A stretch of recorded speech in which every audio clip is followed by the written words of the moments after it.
Here we go. It is time for Ungovernable. Welcome, everyone. If you are new here, please like, comment, subscribe, share, hit the notification bell, retweet. If you are watching on either the blockchains that we are streaming on, Vim TV or Odyssey, please upvote us. I'm rushing through the intro here because my first guest has a very hard stop coming up around 7:30 my time here in the East, so I want to make sure that I get him out of here quickly. And so to intro him, I have a little snippet from a video he cut in 2020 around Independence Day, so check this out. My name is Adam Kokesh, and I am the owner of 11 acres of beautiful land in the mountains of Arizona near Ash Fork, about an hour west of Flagstaff. This is my homestead. We call it the Garden of Freedom. But it is soon to be much more. This was supposed to be my American dream. And now, like never before, it really is. Now, as George Carlin said about the American dream, they call it a dream because you have to be asleep to believe it. When you wake up, you might just realize that the best way to pursue the American dream is to do the most American thing possible and declare your independence. We don't have to fight over a centralized system. We don't have to feed into polarization. We don't have to see our fellow Americans as enemies because they want to live in communities that look and feel and operate differently from the communities that we want to live in. We can respect each other's differences. There is a better way and a peaceful solution. Today, on behalf of my fellow Gardenians, I am formally declaring our intent to declare our independence and formally create a new nation. The full name of the new nation will be the Garden of Freedom. Its formal name will be the Bountiful, Independent, Allodial, Sovereign, Constitutional Kingdom of the Garden of Freedom in perpetuity. But you can call it Gardenia for short, and the residents here are referred to as Gardenians, obviously. Now, we're not quite sure on what my personal title is going to be, but probably something like His Royal Highness King Adam Charles Kokesh I, settler of the bountiful, independent, allodial, sovereign, constitutional kingdom of the Garden of Freedom. Adam, how are you? Awesome, Matt. Hey, Matt, thank you so much for including me in this. And I was actually just working outside here, and I rushed in here, and I apologize because I'm all sweaty and gross. I should have just kept my work clothes on. I ran into the studio to do this, and I'm honored to be included in a show with this particular theme, you know, Awesome. about getting things done and taking action. And I'm really glad you recognize the significance of that clip as part of the evolution of my activism. Although, if you've noticed, my hairstyle has evolved a little bit. I'm becoming the long-haired tree-hugging hippie that I always was. I used to hug trees, but I had short hair. So short-haired tree-hugging hippie, but man, what kind of feedback have you gotten on the man bun there? Yeah, I look a lot. It's not fine yet. It's just the top knot. But we'll get there. We'll get to the bun eventually. But Matt, if I may, I'm honored, especially that you chose that clip to introduce me and recognize the significance of this bottom-up strategy of declaring your independence, of micronations, and a lot of that is functional micronations. You know, like make your homestead as sovereign as you practically can. Whether or not you make a goofy public statement about it, like me, that's for you to decide. I mean, but see, I have a unique funding strategy with this. We're going to declare our independence, then declare war against the United States, then surrender the next day so we qualify for billions of dollars in foreign aid. This is, I am a huge believer within libertarianism. First, I got to walk through some premises, right? Because as a libertarian, I think we all say, well, as a libertarian, non-aggression principle, ethics, that's a premise of what we say, hey, we're here, we're setting an ethical standard of the non-aggression principle, one way of describing that, right? Respect for self-ownership, voluntary relationships, et cetera, et cetera.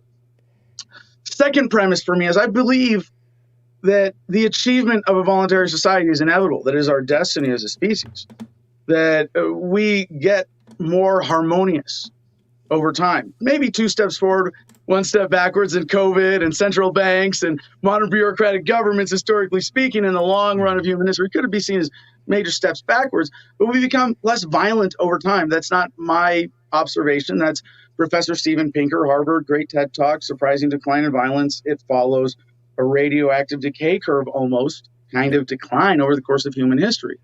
And I think that's more important to freedom. As much as we want to say governments are bigger than ever before, move more resources, control more aspects of your lives, et cetera, it's the violent destruction of the state that is the actual measure of its evil. And when the king could say, I don't like the way you looked at me off with this fucking head, I think we've come a way since then, as fucked up as things are now. Let's appreciate that. Go team people. We've come a long way. Next premise is that decentralization is going to play a key role in this progress of humanity right now that we are in the midst of, I would say, of evolving past the paradigm of coercive authority and governments by violent control, by threat, right? By fiat declaration, by coercion, essentially, without how did Jefferson put it? Consent of the governed, right? Consent of the governed. It's got to be consensual. We like consent. Everybody likes consent. No one likes having their consent violated. No shit, right? Yeah. And the next premise, though, or with that decentralization, is that most libertarians greatly underestimate the political potential and significance of decentralization. It takes 2 forms. 1, my political vision of localization, and 2, secession. By the way, if you like America, that's kind of how we got here. And if you don't like America, this is how you leave. And so there's that. I'm proud to be a member of the Calixit Congress led by Marcus Ruiz Evans, the California independence movement pushing for California secession. Most of the country, you guys wouldn't miss California. I live in Arizona anyway. I wouldn't miss California. Do you guys miss California? Let them be their own country, right? No, a lot of the evils of the state that everybody agrees on are products of centralization. Not vision of government. Conservative and liberal are kind of irrelevant. They're flavors of statism once you've accepted this evil coercive paradigm. And I love Larry Sharp's quote. He said, libertarianism means you can be as liberal or conservative as you want, as long as you don't force it on anybody else. Yep. And this is why, for me, the platform running for the Libertarian Party nomination, I plan to run again in 24, and I'm happy to carry this banner until the party's ready, until the country's ready. I understand it's a little ahead of its time, but on the platform of the peaceful, orderly, responsible dissolution of the United States federal government in a bankruptcy process that leaves us with 50 independent states and up to 562 sovereign native nations. But in a way, this strategy, I don't know if you noticed, but I didn't win in 2020. So this strategy has some vulnerabilities. And one of them is the fundamental nature of it as a centralized plan. Now, one of the things I really like about localization, taking governments apart from the top down, is that it's a chance for we the people to take back what's been stolen from us, what's being held as illegitimate property by these central authorities, and reclaim it for the people in a peaceful transition in that process of localization. But as I've said to a lot of leftists, I pitched the message to, and even propertarian people on the right, you really want to achieve a free world? You really want to achieve a voluntary society? You have to accept that we are never going to untangle the knot of property that has been stolen through government. It's too big, too complex, not worth it. Do you really want to do that for the rest? Because you do it for the rest of your fucking life. Who was wrong by this? Who was wrong by that? We need reparations for stoners and everybody who got locked up in the drug. Put that. At some point, you have to let shit go. Yeah. And so I don't really care how it happens. But I do know that decentralization is going to play a major role politically, and more than most libertarians, I think, acknowledge. And so the idea of declaring sovereignty on my homestead is really the bottom-up approach. And it's really about a lifestyle and about a way of, like, I don't have a driver's license or a license plate on my truck. I drive like I do. I live off grid. I have solar. I get water from a well down the street where I pay 2 cents a gallon. And I'm working up to growing my own food. That's the next big one. But at least with food, I'm a conscientious consumer. I describe myself as veganish. Don't eat anything with a face, and I avoid. I want to extend the non-aggression principle to animals as practically as I can, as well as be healthy. I don't have a problem with consuming. If someone makes a nice dinner with meat in it and it's a mixed thing and there's nothing else, like, I'll eat the fucking meat. I'm not that kind of vegan. But I do believe that we should seek harmony with the earth, with the gift of God or the universe or whatever it is of nature that we get to experience, in the gift of human consciousness that is really underappreciated, especially if you're a statist who doesn't claim your own sovereignty. And really, that's the big thing. So I know you want to get into some other things, but I want to share one last idea. Go for it. This was the theme of my podcast today. Right now, we're doing Adam versus the Man live, 8 to 10 a.m. Pacific, Monday through Friday. Best way to hook up is our Telegram channel. God damn, I love Telegram. Really. Yeah. It could be the future. So it could be what renders all other social media obsolete. I'm a big fan of Telegram. I am trying to get away from all the old social media platforms where I'm censored and shadow banned. So t.me/Adam versus the Man. The theme for today's show was choosing strategically harmony over conflict. And this was brought about talking about the fall of Kabul today or over the weekend, right? And what's going on in Afghanistan, and how there's a desire to blame, to point fingers. There's an inclination, even seeing the greatest of evils of the state, because we were like, well, Biden's blaming Trump. That's fucking ridiculous. He should be blaming Bush. And then it's like, well, my co-host Joey, who's amazing, G.I. Mary Jane, he said, blame Bush. No, blame government. People need to realize there's something like more fundamental. Like, and with the war, yeah, it's military industrial, congressional complex, as Eisenhower originally wanted to call it. Yep. But I think it's that militarism. You might say it's statism as a more fundamental thing to confront. And it's driven by fear and insecurity. Why does the state exist? I used to describe, and I still think of government in many ways as the manifestation of all of a society's worst inclinations to dominate and control and manipulate others by force, and our willingness to be manipulated by fear. Yep. And the people who do the manipulating, someone in my audience is amazing. They challenged me with a comment. I'm sorry I didn't see the one you had earlier up here. By the way, I love StreamYard too. No, that was my buddy Dan who's coming on later. He said, always remember Adam emphatically pumping shells into that shotgun before crossing the Potomac. So, but this is really deep. I'm gonna wrap up my intro that's taken up half of your time here. That's fine. With this point, which is that even the people we might think of as the most evil, of thoughtful conspirators behind the worst government policies, their evil actions, because they're not evil people. Solzhenitsyn, the line between good and evil runs through every human heart. We got to acknowledge that, right? Those people, what drives their evil action is a cycle of violence and abuse that they are themselves victims of. And it's one thing to say we could confront them.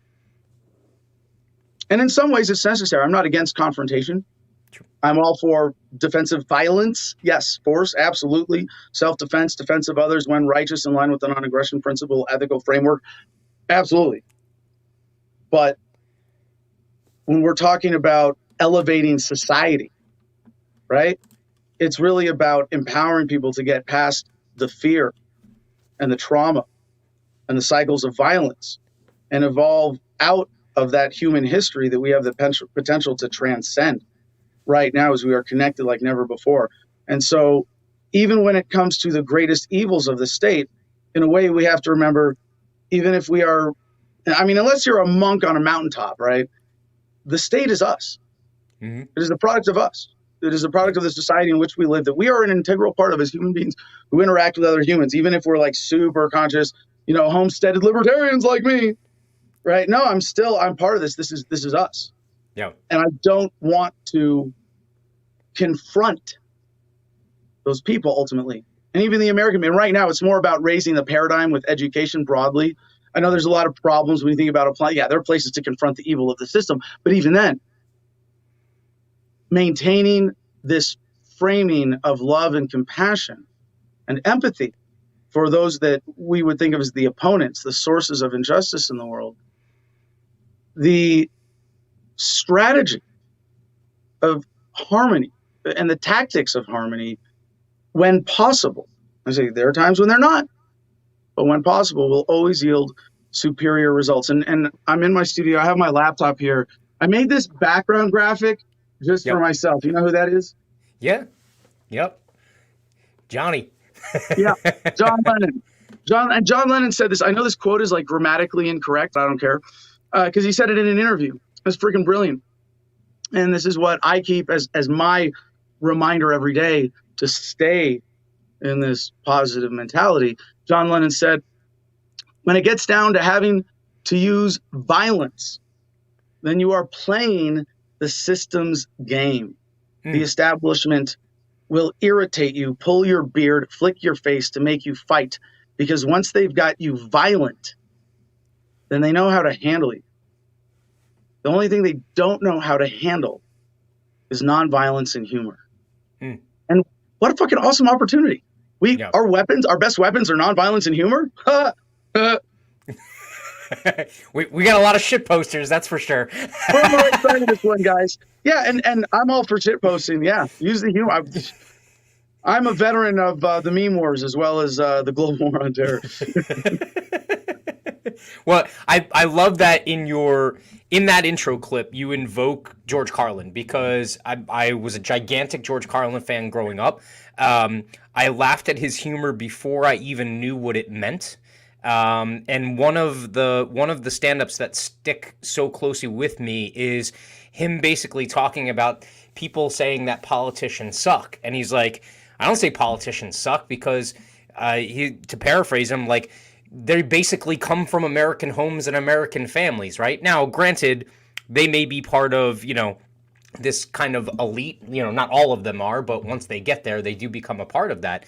But to your point, if we all continue to buy into that system of violence and participate in it, we validate it, right? Like we make those people that will act out on it feel as if we are complicit in it, or at the very least we're allowing it to happen, right? Yes. And a lot of this is just by vote and consumer choice and voting with your labor and your dollars. And the other sort of sub theme that came out of today's show was being a conscientious worker.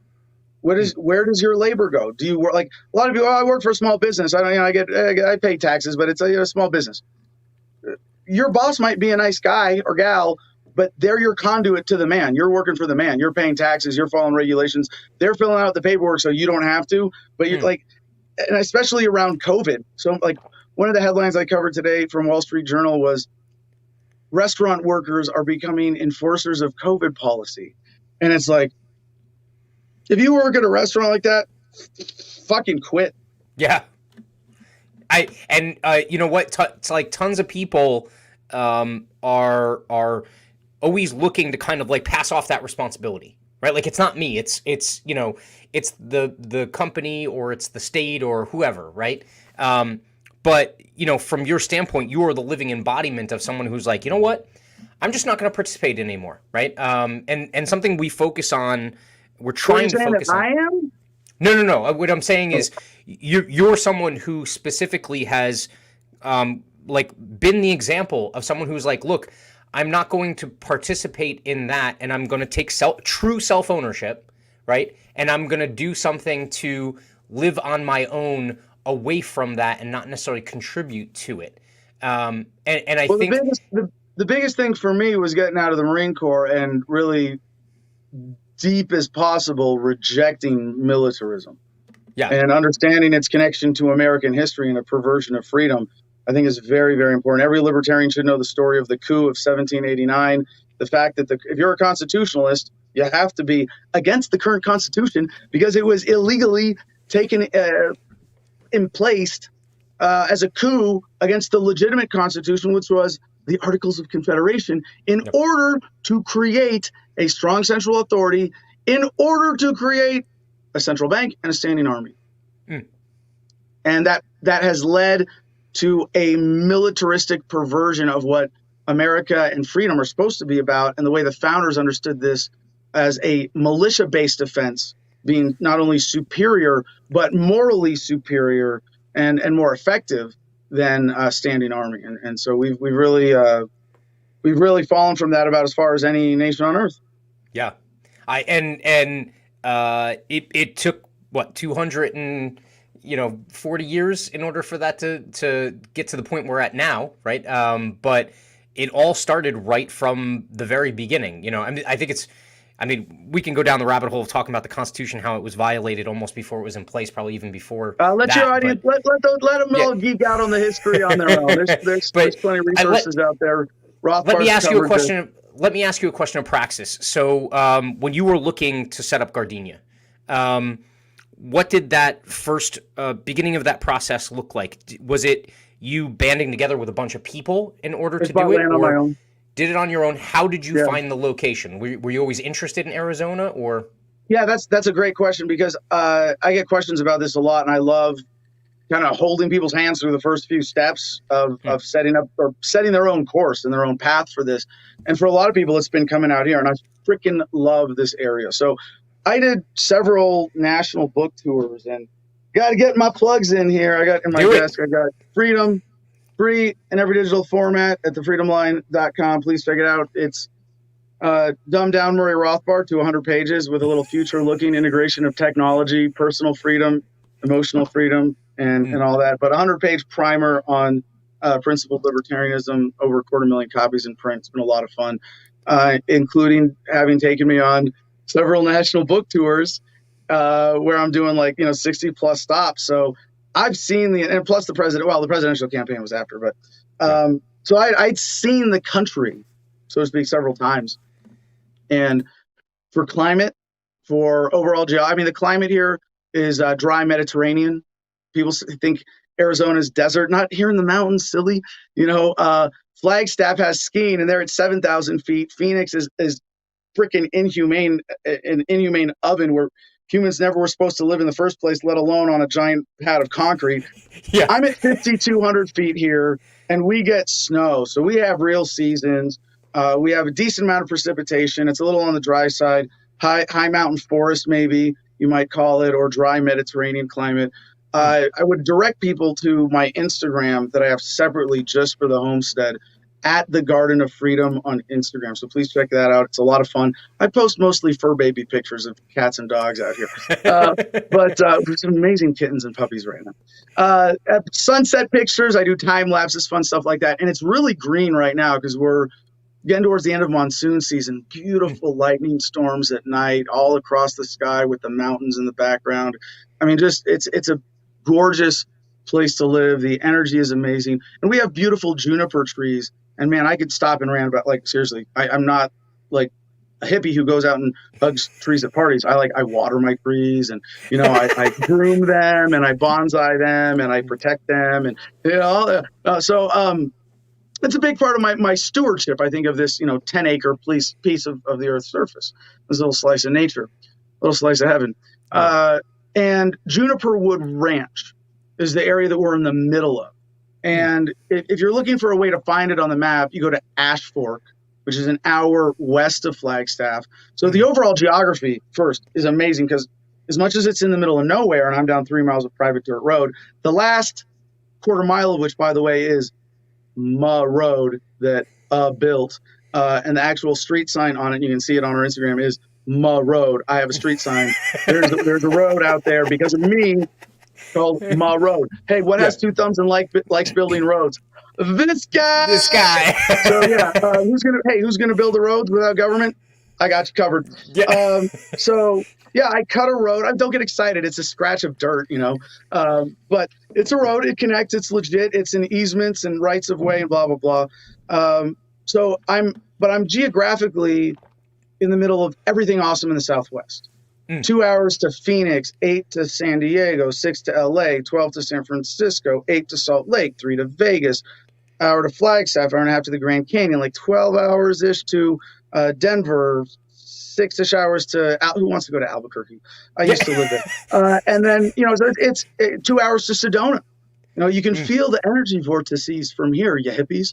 Yeah. So all of those things were very important to me, along with some of the traditional considerations for preppers who want safe bug out spaces. And that is a consideration for me, not because I'm a doomsdayer, but because I believe in that security precaution right now. And we're in the middle of 120,000 acres. And I mean, I bought this to be my land, my homestead, and there's already a community here. I have had various degrees of community on my properties, people who live with me in my single family homestead, who've worked with me for times, done construction for periods, or work on my podcast or projects or whatever. Sure. But this is my family homestead, for guests and people who are working here. But and you could call that a micro community perhaps, but there's a bigger community already here that really lives libertarianism. And most of them don't know it, but if you were given the choice, would you rather live with people who understand libertarianism or people who live it? I think that's an easy question. Yeah, no, most definitely. And you actually raise a good point. From the green room, Magnus is trolling you. He said, you're a liar. We know you hug trees. Yeah, but I do sometimes. I spend more time grooming them and cutting up firewood. But yeah. So when I fall out of my hammock, I hug a tree to keep from falling on my ass. Yeah. That's when I hug trees the most. So what I love about a lot of the things that we've been talking about on this show is that right-left, power struggle that we always seem to get caught up in kind of dissolves away, because if you're just talking about homesteading, right? There are right people that homestead. There are as liberal hippie tree hugger as you can get that homestead, and they do it for different reasons, but there's this crossover.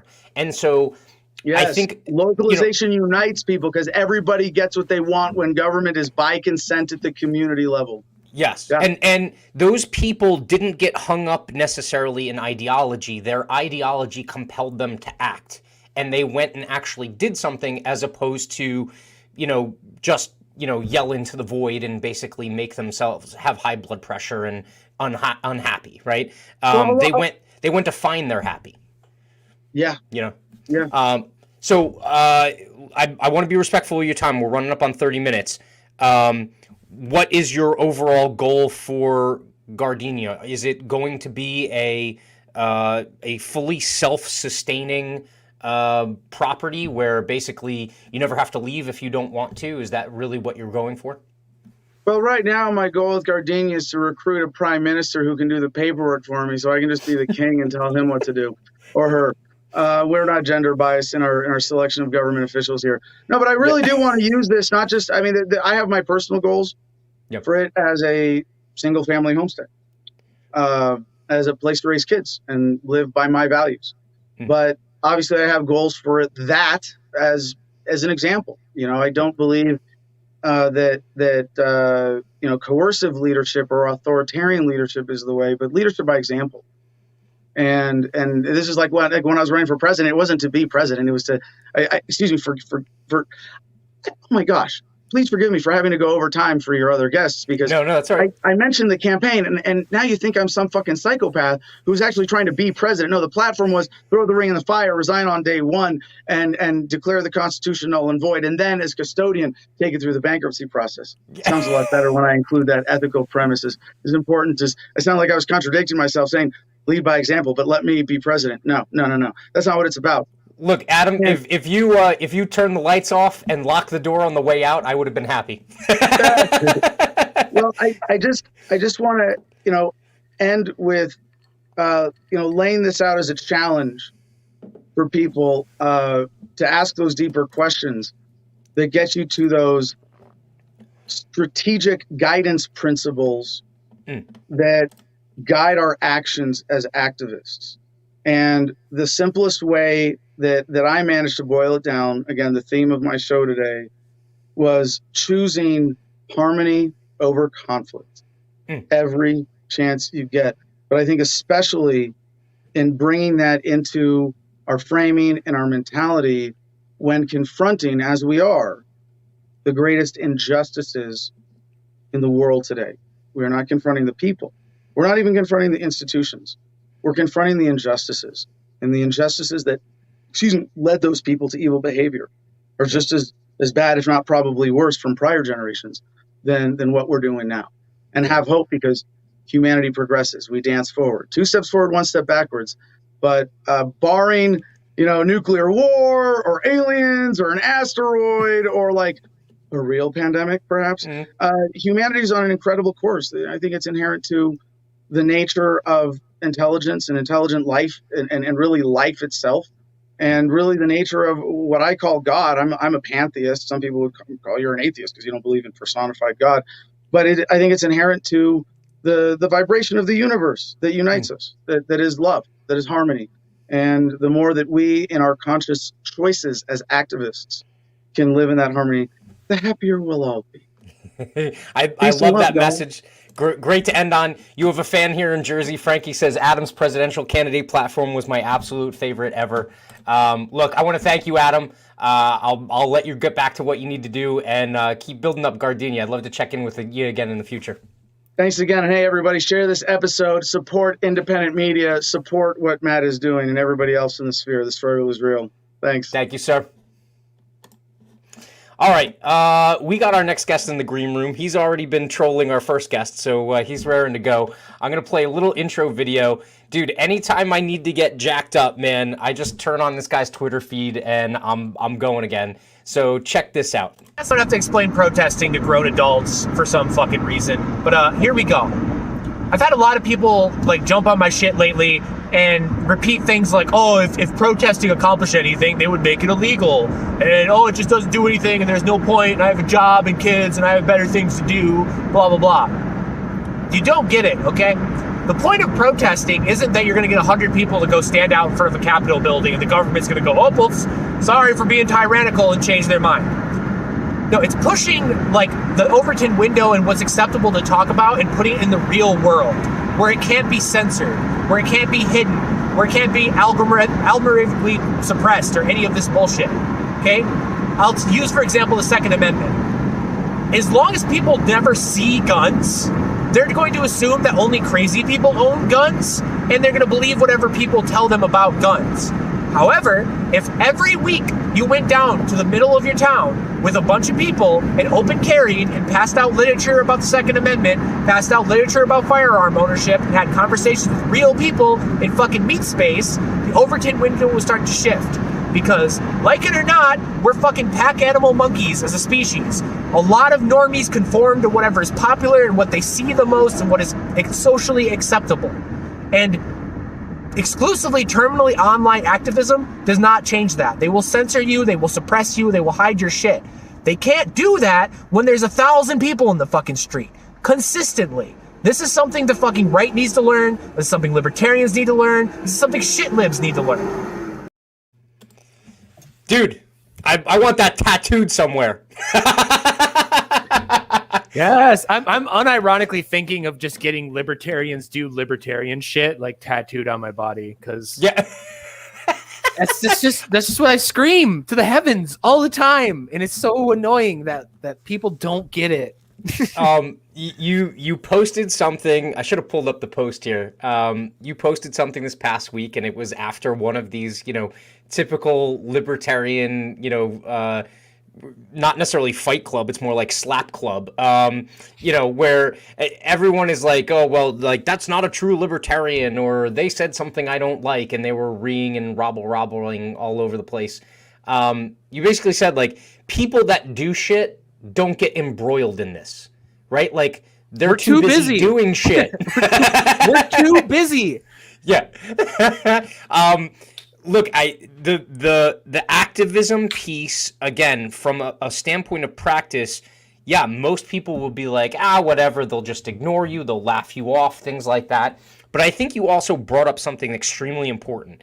And you're big on unity. Anyone who is watching, if you're not subscribed, go to Magnus's YouTube channel. Unity or Death is one of the best fucking shows that are out there. It will give you a world perspective. It won't just give you this niche microcosm kind of perspective on just how much crossover there is. But you made the point that it's the networking aspect of activism that is the most powerful. Can you just expand on that? Yeah. So literally my entire last 8 months of my life is the perfect example of this, in honesty, because we put on a protest in Lansing in October, and we invited anyone who wanted to show up there. And that's how I met Kitty, who is my local anti-fascist friend. Through her, the Unity Coalition formed. The Unity Coalition was who was standing next to me when I gave that speech in Lansing. Because they were with me, Jimmy Dore interviewed me, which helped me meet all these other people on the left. And then I started taking these people on the left and getting them in touch with people like Adam, getting them in touch with people like Angela McGirdle, and building all of these connections. And these are people that just through Twitter, just through podcasting, YouTube, whatever, it's not guaranteed, and it's also not very likely they'd ever come into contact with each other, they'd ever talk to each other, or they'd ever do anything. But because of this weird chain of events that started with 30 of us, just 30 of us going and standing on the Lansing State Capitol and having conversations with people, has now led to the DC March, which is happening on September 11th, that's going to have a wide spread of the political spectrum there. And we're going to build from there. And people are going to show up there, and Scott Horton's going to talk to Fiorella for the first time. And Shane Hazel might show up. Shane Hazel's might talk to Skeptical Vet, which is a progressive anti-war veteran. So you're going to have Shane Hazel and a progressive talking to each other. And just it seems so weird that has to be explained to me, because what do you have a better conversation? What kind of situation do you have a better conversation? Is it over Twitter? Is it through a tweet? Is it a podcast? Or is it after a gala or something like that, and you're sitting in the after room with these people you just met, getting drunk and talking for 4 hours? That's where things happen. And you can only get to that moment by going out and doing shit. The internet will never do it. YouTube will never do it. Mainstream news will never do it. This is shit that only happens if you put your boots to the ground and go out on the street and talk to real people.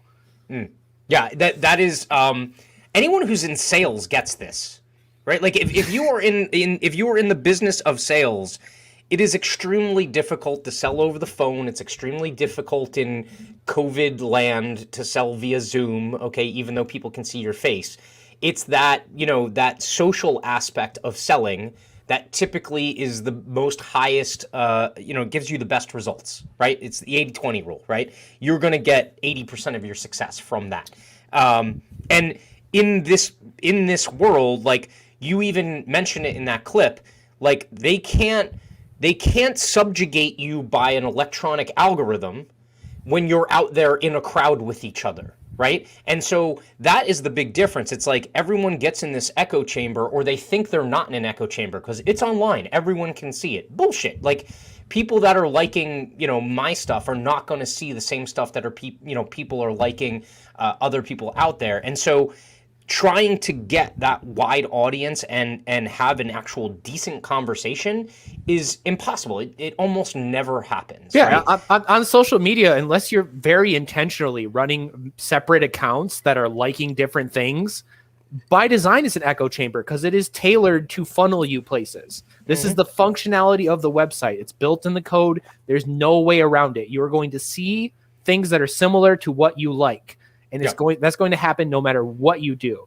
Everybody always talks about the experience of creating a new YouTube channel and being like, what the hell is all of this? Because you were never seen that, because over however long you've had your YouTube channel, you're watching videos on YouTube, you have all these AI and algorithms slowly just feeding you this worldview. Yep. Which is partially why the Unity thing is such a pain in the ass, because you have to convince people that other things exist, and their carefully crafted narrative of who people are and aren't, they're being lied to. Even people that are super aware of this don't understand, like, no, you're being lied to too. Like, you're being funneled as well. You're not as open and understanding as you think you are because you're using the internet, and the internet is bullshit. Like, well, and I always think it's interesting that a lot of people will say that they are open-minded and things like that, and then when you invite them to come on and actually have a conversation, a lot of them will shy away from it.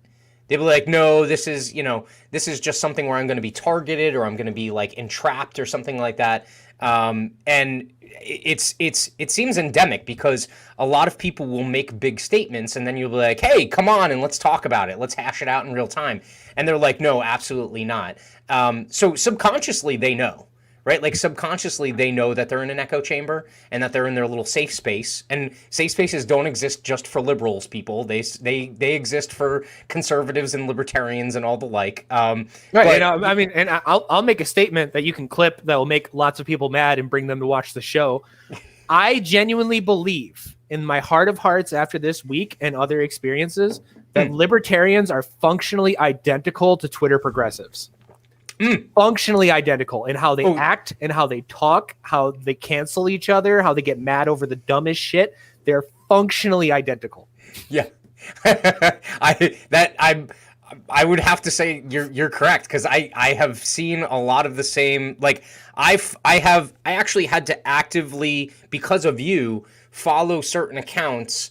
It wasn't served up to me. I actually had to go out and seek them out. And so, like, the Fred Hampton leftists, right? Like, I actually have them, like, I get notifications when they put stuff up. And 3/4 of the time, I'm like, oh, what the fuck is this? Like, what the hell are they talking about, right? But there's also a huge number of posts, it might not be the majority of them, where I'm like, yeah, I agree with that, right? But there's a ton of people out there that won't take that step. They won't go and actively seek out a contra account unless it's to shitpost and undermine them, or try and cancel them, or like use them as an example in order to get more followers. And so I would agree with you. I see a lot of the same behavior. And so it's one of those things where it's like, oh, well, we do it better. And you're like, no, you don't. You really don't, Can you expand on the End the Wars? So it's happening September 11th. Yeah. What's the location? How can people get more information about it? So we've been hesitant on announcing the location because the permitting process might surprise you people, but in Washington D.C. right now, with what's going on, has been a pain in the fucking ass to get things permitted. But we finally have it like 90% locked down to enough where I can soft kind of announce that it's going to be in Freedom Square, which is like kitty corner of the White House. It's going to be at noon, and we're going to go the plant. We're still figuring out if we want to do speakers first and then march, or march then speakers.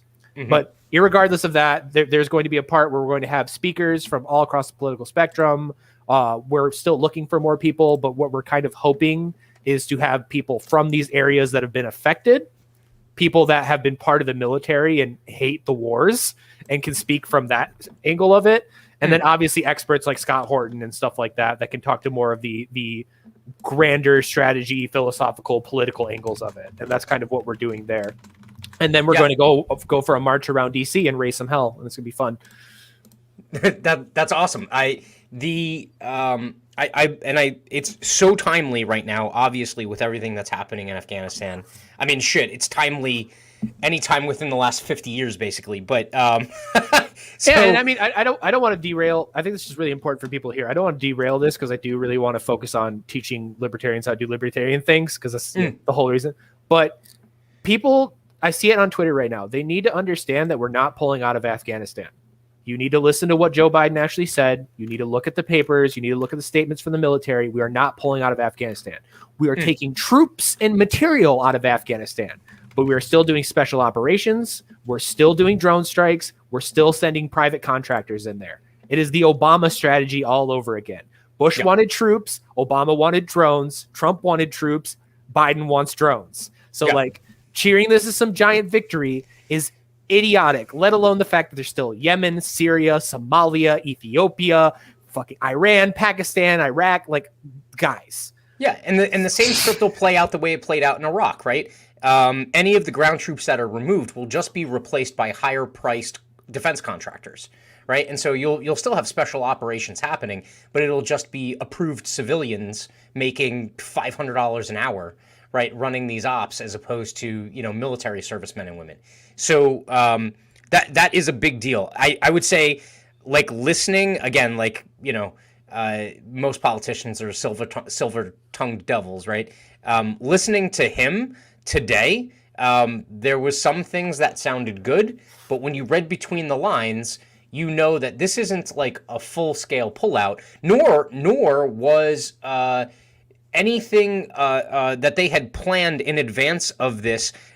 None of it played out the way that it did, or at least it didn't play out the way that they were saying. I mean, I think Eric D. July actually clipped Biden from early in July, and a reporter asked him whether or not, you know, Kabul was going to fall, or if the Afghanistan would go rolled. back. Yeah, and he was like, no, not at all. And what's even more infuriating is like, oh, well, we had no idea that this would happen or whatever.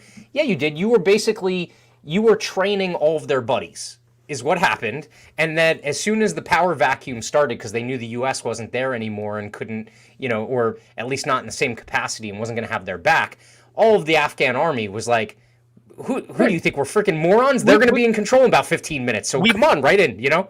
We've known this for 100 years. There is no sense of nationalism in Afghanistan. It is a rural as fuck, landlocked, divided up country between 100 different tribes and regions and ideologies. It was an extremely diverse cultural melting pot before we went in there and fucked everything up. And the Soviets went in there and fucked everything up. Like, so you cannot build a nation in Afghanistan. The border between Afghanistan and Pakistan is fake. Some fucking English dudes took a pencil and drew it on a map and said, this is Afghanistan, this is Pakistan. And the people 108 years later still don't fucking acknowledge that border than when we did that. Okay, so it's stupid. But yeah, like, I don't want to derail too hard about it, but just it was making me mad watching this because people are like, oh, like, you know, this is good for you, Magnus, right? Like you're excited. And I'm like, no, because you're stupid and you're not paying attention to what's going on. Listen to Scott Horton. Is Scott Horton celebrating? No, that's why you should pay attention to. I can't recommend this enough. James C. Scott, The Art of Not Being Governed, okay, Anarchist History of Upland Southeast Asia, all right? If no one in the Pentagon read that book, they obviously didn't understand that political power does not extend through certain geographic structures, one of which being elevation, right? And so what happened? As soon as we show up, the Taliban goes up into the mountains, right? Why? Because it's hard to exert political and military force up into these mountains. They're not like flat lowland areas. It's really hard to traverse. And they're fighting guerrilla, right? A freaking Abrams tank can't go up a mountain. It just can't, like, not in the same way that it can fight a flatland battle. So they're neutralizing your advantage, and they're essentially doing things that people have been doing for thousands of years in order to avoid government and avoid an invading force. But so, you know, all of that in conjunction with what's going on now and the damned wars is so incredibly timely because, if anything, maybe this is a small concession, right? It's obviously not complete pullout, but it's a small concession. The key isn't, and this is where I think the left has fallen on its face in the past, okay? When that concession happens, they cheer victory, right? Like, oh, it happened, we got it, yeah, like, let's move on to the next thing. And meanwhile, you're like, no, not really. I mean, like, they just basically kick the can down the road a couple of weeks, and they're just going to continue doing the same thing that they're doing. Which is super weird now because, like, that's also not what's happening, because at least on the left, like, they've split into three camps, and it's super interesting. And I had my whole point I posted of, like, this is the moment you see the actual, like, libertarian authoritarian divide on both the left and right. But you have the establishment left that is fucking seething at Biden. They're so mad. They hate what he's doing. They do not want to leave at all. And then you have, like, the approved left, like Kyle Kalinske calling himself a Biden bro because he's being attacked over this and shit like that are cheering this as a victory. But then you have, like, the Jimmy Dore left that's like bullshit, calling bullshit, like, live watching it, like, this is a lie, this is a lie, this is a lie. And I think it's important. This is happening, and it's something I really it's good for me from for a pure strategic standpoint, because I'm trying to capitalize on this. This is what I want to bring people out here, is to look at your own side, because I might be the unity guy, but I'm also technically the division guy, because I also really want people to stop relying on these establishments, these institutions, these bullshitters, these fakes, these grifters, these liars that have done nothing for you. Yeah. Nothing. They have accomplished nothing. There's not a single moment of positivity really in my entire life. The closest we got to it was Trump with the economy, and that was just kind of getting back to baseline, but didn't even reach it, and then it immediately shit the bed. So it's like, there's been no win, and these people keep selling you wins, and you keep electing people that sell themselves as upstarts, and they're going to challenge the establishment. And look at what happened to Bernie Sanders. Look what happened with the squad. Look what happened with Trump. Look what happened with, people have very short memories, but you remember when Dan Crenshaw was the hero of the new right? Yeah. See that, guys? Stop fucking trusting these people. Stop. You are not going to elect a Republican or a Democrat that is worth a fuck right now. It is just stop. It might happen. There's possibility, but stop relying on it. Stop. It doesn't get any more cringe than him standing up at YAF and just talking about, the fallout that's going to happen and, all this other stuff. And you're like, what did he say? Oh, well, you know what hasn't happened in the last 20 years? Another 9/11. Which is just the most cringe thing to say on the face of the planet. Yeah, actually, see, the thing is we decided, instead of letting the Saudis bring their weapons to us, we just gave our weapons to the Saudis. That's why another 9/11 hasn't happened. Yeah. Well, not to mention the fact that half of them were from Saudi Arabia. So maybe all of the militants from Saudi Arabia blew themselves up on 9/11, and that's why there wasn't another one. I don't know. Right, yeah. It's not like we just started giving them guns and training them and shit to attack Iran. That never happened. No. God, the amount of just screaming, like, this is the last thing I'm going to even say about it, but like this guy is like, I was like, you fund and train the Taliban. It's like, we only did that when the Soviets were there. And I'm like, really? Yeah. Really? Yeah. You think we did that one time? We were only on the Taliban side one time. Yeah.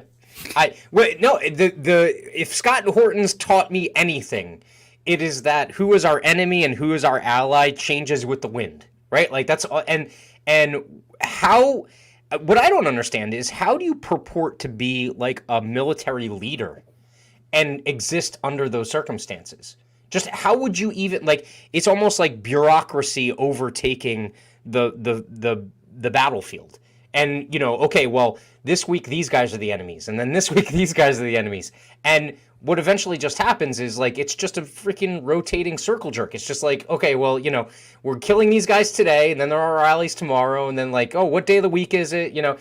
All of that is just a complete example of how they, and this is an example of how they screw up things domestically too, right? The drug war is a perfect example of it, right? Like Fast and Furious is a perfect example of it. They always think that they're the smartest motherfucker in the room and that they're going to be able to game it, right? 4D chess. So we'll do these guys and then they'll freaking undermine that. And then it blows up in their face because they forgot that they're not just dumb people who live in the sand. Like, they're smart people too, and they're freaking counterintelligencing you too in terms of how you're playing this game. And it's like, I can't, like, how many times does it have to happen before people wake up and they're like, well, holy crap. Now, I love the fact that in the intro video you also mentioned the Overton window, because this is a big deal that people, it sounds nerdy as shit, but this is a big deal that people need to understand. When you live in that echo chamber, if you're never faced with things outside of the echo chamber, then you're always going to think that your world is this big and that everything outside of it is completely nonsensical, irrational, stupid, whatever. Put it whatever name you want to put on it. But by exposing people from all different walks of life to those things that are outside of their echo chamber makes them at least have to, like, think about it. Right? Like, they at least have to put in the brain work as opposed to just kind of like shooing it off to the side. And there's many examples of this. And the one I'll use that conservatives should be able to understand if they remember history is the woke stuff. And I'll use this to bounce off of how this can be positive, but I'll explain how it happened negatively. Yeah. So the woke stuff has been around for a very long time. Okay. I remember watching YouTube videos about it in like 2013, 2014. Nobody cared. Nobody was talking about it because it was online. And even though it was all over the internet, it was in every little corner of the internet, and there was just these wars going on with the fucking Gamergate shit and like everything that happened there. Nobody in real life cared. Why? Because when they walked out their door and they turned their phone off and they drove to the grocery store, it wasn't happening. Yeah. So conservatives didn't care about it until they started seeing it. They started seeing it on TV. They started seeing it when they would go to the store. They'd see it with their kids in school. That's when they started caring about it. So you use that as an example. I'll use war because I use Second Amendment in that. I'll use war in this. If I'm online and all there is just like I have 10,000 libertarian followers and they're just screaming about John McCain and how much they hate war and oh my God, everybody hates war and fuck war. And then I log off my computer and get in my car and drive to the store. Well, nobody's talking about war. I don't see anything about war. I don't see any bumper stickers, flags, signs in people's yards. I don't see any of that because it's not real. The internet is fake at the end of the day. Yeah. But if I drive out, and I'll use BLM as also an example of this, a lot of these, you really think a lot of these white people came to know the BLM movement through the news or through like the internet? No, they knew it because they started seeing signs and they started seeing like weekly, if not in places like Louisville, daily for 375 days in a row, daily protests out there. Didn't matter if it was 20 people or thousands every single day. So now you have to have an opinion about it. Now you have to talk about it because you drive to Costco and there's the people on the side of the road again, and that's what people need to understand. Because I really do think the internet has just infested our brains and we think it's real life. And we've totally lost and forgot the power of in-person action to the point where even when I talk about like organizing, people are like, oh, it needs to be like from the top down and we need to get together and have one big thing. And it needs to be like 10,000 people marching on Washington, D.C. with firearms to protect our Second Amendment rights. No, my good fucking friend. All he did is he went to Columbus every single day for 40 days straight in full kit with a rifle and handed out flyers about open carrying and had thousands of conversations and changed people's minds. Yep. And then when we showed up later on with a bunch of us at a protest with open carrying firearms, the local activists knew us. Nobody was weird about it. Yep. Apply that to war, apply that to the environment, apply that to the drug war. Naomi Matthews, another good friend of me, she's big in Yale. They went to their college campus and did free pot brownies, which is illegal, but they weren't pot brownies, they were normal brownies, but it was brownies in a pot. But it brought people over to talk about it. It caught attention. The cops got called. People are like, oh fuck, why are the cops over there? They walk over. Oh, there's literature about this. Oh, the drug war. Like it frustrates me to explain this because it seems so fucking obvious, but people don't get it. So it's like, I know this is an episode about like, action, but the key here is like, specifically libertarians and anarchists are not always really good, but they kind of default to like, well, let me study it and figure it out and know it, right? And then when I say I know it, that means like that's their virtue signal, right? Like I can quote Rothbard, I can quote whatever. That makes me a smart person and I'm helping the cause. Taxation is theft. It costs my tits. I get 300 followers on OnlyFans. Exactly, yeah. And what's funny is people will get on like Dan Berman for like, just taxation is theft all over everything, right? But then that dude nuts up and he freaking bootlegs insulin. Like, that's the difference, right? So here's the other thing. If you're only reading libertarian and anarchist stuff, okay, and not putting that into practice, all right, read some stuff that allows you to put some stuff into practice. And so this is next on my reading list is Rules for Radicals, okay? Yes. That is required fucking reading. Everyone needs to read that. It comes from a left perspective, but it is skills. Like you learn shit that you can then deploy and actually do, right? As opposed to just, making a quote square and posting it on Twitter or on Instagram. Yeah, right? the three books, if you're going to be an activist from any perspective, I don't care what you're trying to achieve. I don't care if you're literally Vermin Supreme saying you want to give everybody a free pony. If you're going to be an activist, Rules for Radicals, Machiavelli's The Prince, and fucking The Art of War. Read those 3 books.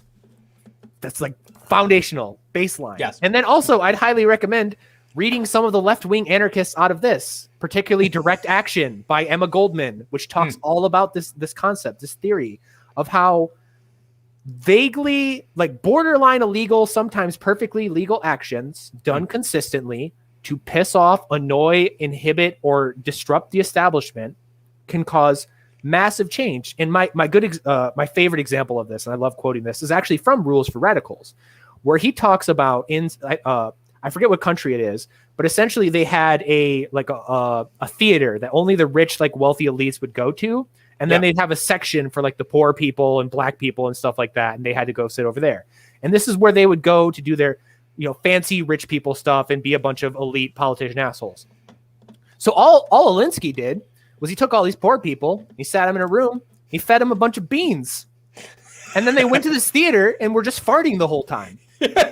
And they couldn't do anything about it because they could throw them out, but then other poor people are going to come in and do it, and it's stupid, it's preposterous, it's interrupting their formal regal gathering, and it's like you sit there and think, oh, that's stupid, but it worked.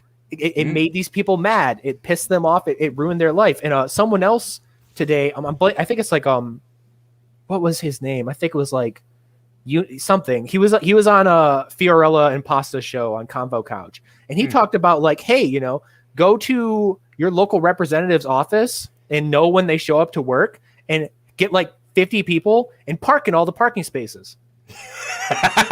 and just 10 minutes out of your day, you drive down to the local thing, you park in all the parking spaces. So they have to park all the way down the street. And just for a couple weeks, they have to slog their ass all the way to their job. And then you can sit there and yell at them and let them know and be like, hey, there won't be no parking tomorrow until you do what I want you to do. No money, no energy. It's not against the law. It costs you only like 15 minutes of your life, but you can make that politician's life hell. Okay. Yes. Little things like that. Yeah. And the other aspect of it is if they do want to do what they usually know how to do, which is basically force, not intellectually fight you, now they have to justify their actions, right? And that now, again, talking about the Overton window, actually requires them to have at least a public conversation about, well, why did you do what you did?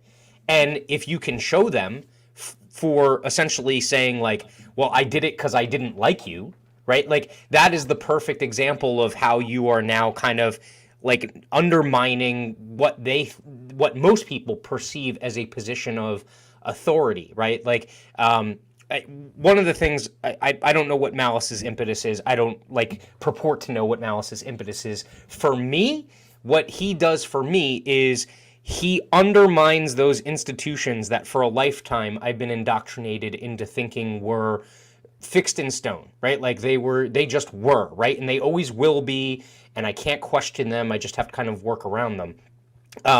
And so when they do drop the veil, when they lose their temper, when they lash out or something like that, having Adam Kokesh on just before, he was excellent at this. I mean, like if anyone hasn't seen it, go see Adam's protest at I think it was at the Franklin Memorial. I think it was the Lincoln Memorial. Or the Lincoln Memorial, where they were dancing, right? And the local PD, I guess the Capitol Police, or maybe the I forget who runs it, the Parks Police, said that they were causing a disturbance.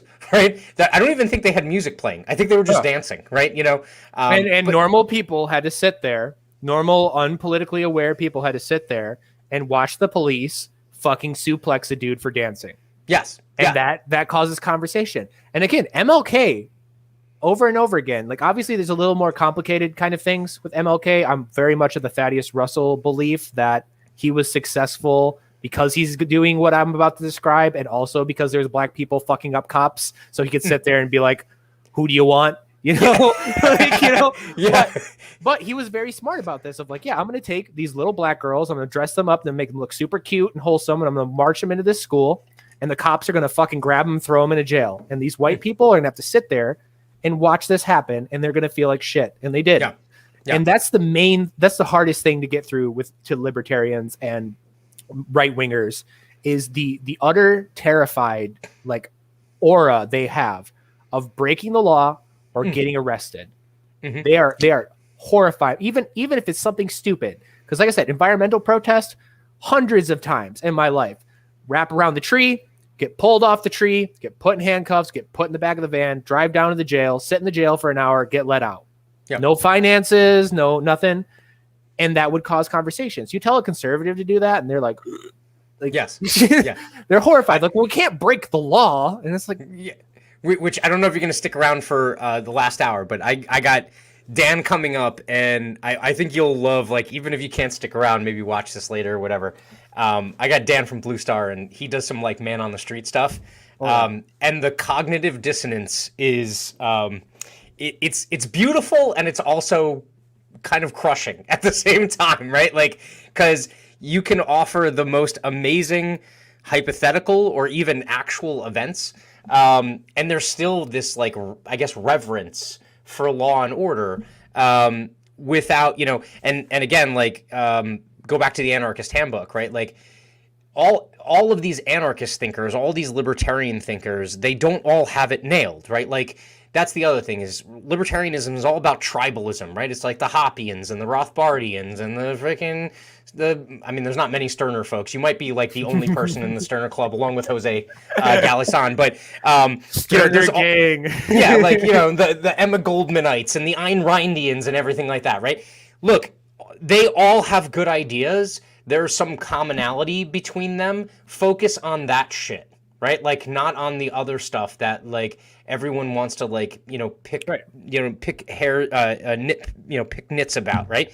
Yeah, so that's why I say Voltairine is probably the most important anarchist in the world to me, just because she goes into depth of, like, hey, all of these ideas are valid, and they're also bullshit, and none of them are going to work everywhere, and most of them are going to work somewhere. So, like, just get over it, you know? Yes. Like, she was writing that in the 1800s. So you Twitter people, you're late as fuck to this. Like, yeah, and that tribalism completely interferes with what could be, right? Like, and what could be is what you're trying to pull off, and what probably we will pull off on September 11th in DC. And I think there's already, if I saw earlier today, there's already times and locations set up for Portland and Seattle as well. Portland, Seattle, Texas, Florida, New York, Colorado, and I think one more. Let's go, man. Let's go, right? Like, and again, like, this is very important for people to understand. And this kind of ties into something else I harp on, and we can kind of tie the beginning of this with the end of it, like this part of it. Yeah. Is do not hero worship me at all, because I live in a 500 square foot apartment. I make $300 a week. I'm a trade school dropout, and I have no fucking trade skills. I speak good. That's about it. Through these very deliberate actions that I've had many stumbles. Okay. I've had protests where 3 people showed up to it. I've been screamed and booed out of a place. I've been chased out. I've had people pull fucking guns on me. Like, but I've been persistent. And now my random dumbass with a very small group of other random dumbasses that aren't, you know, any more spectacular or less spectacular than I am, are getting Scott Horton and all of these people out to Washington, D.C. to have a protest. If I can do that, you can do that. And all these local events, I did not set these events up. I literally said, set up an event and we will promote it. And people came out and they're doing it. They're running it. Random, nobody people. This isn't approved by a PAC. This isn't some giant fucking organization. This isn't anything. We're going to do this. And guess what? This time, probably not going to be big. Might have 1,000 people in DC. Maybe just 100. I don't even know. There might only be 3 or 4 people at these other events. But they're going to see it happen, and then the next time it's going to be bigger, and the next time it's going to be bigger, and the next time it's going to be bigger. And it will only die if you allow these motherfuckers to get their fingers into it.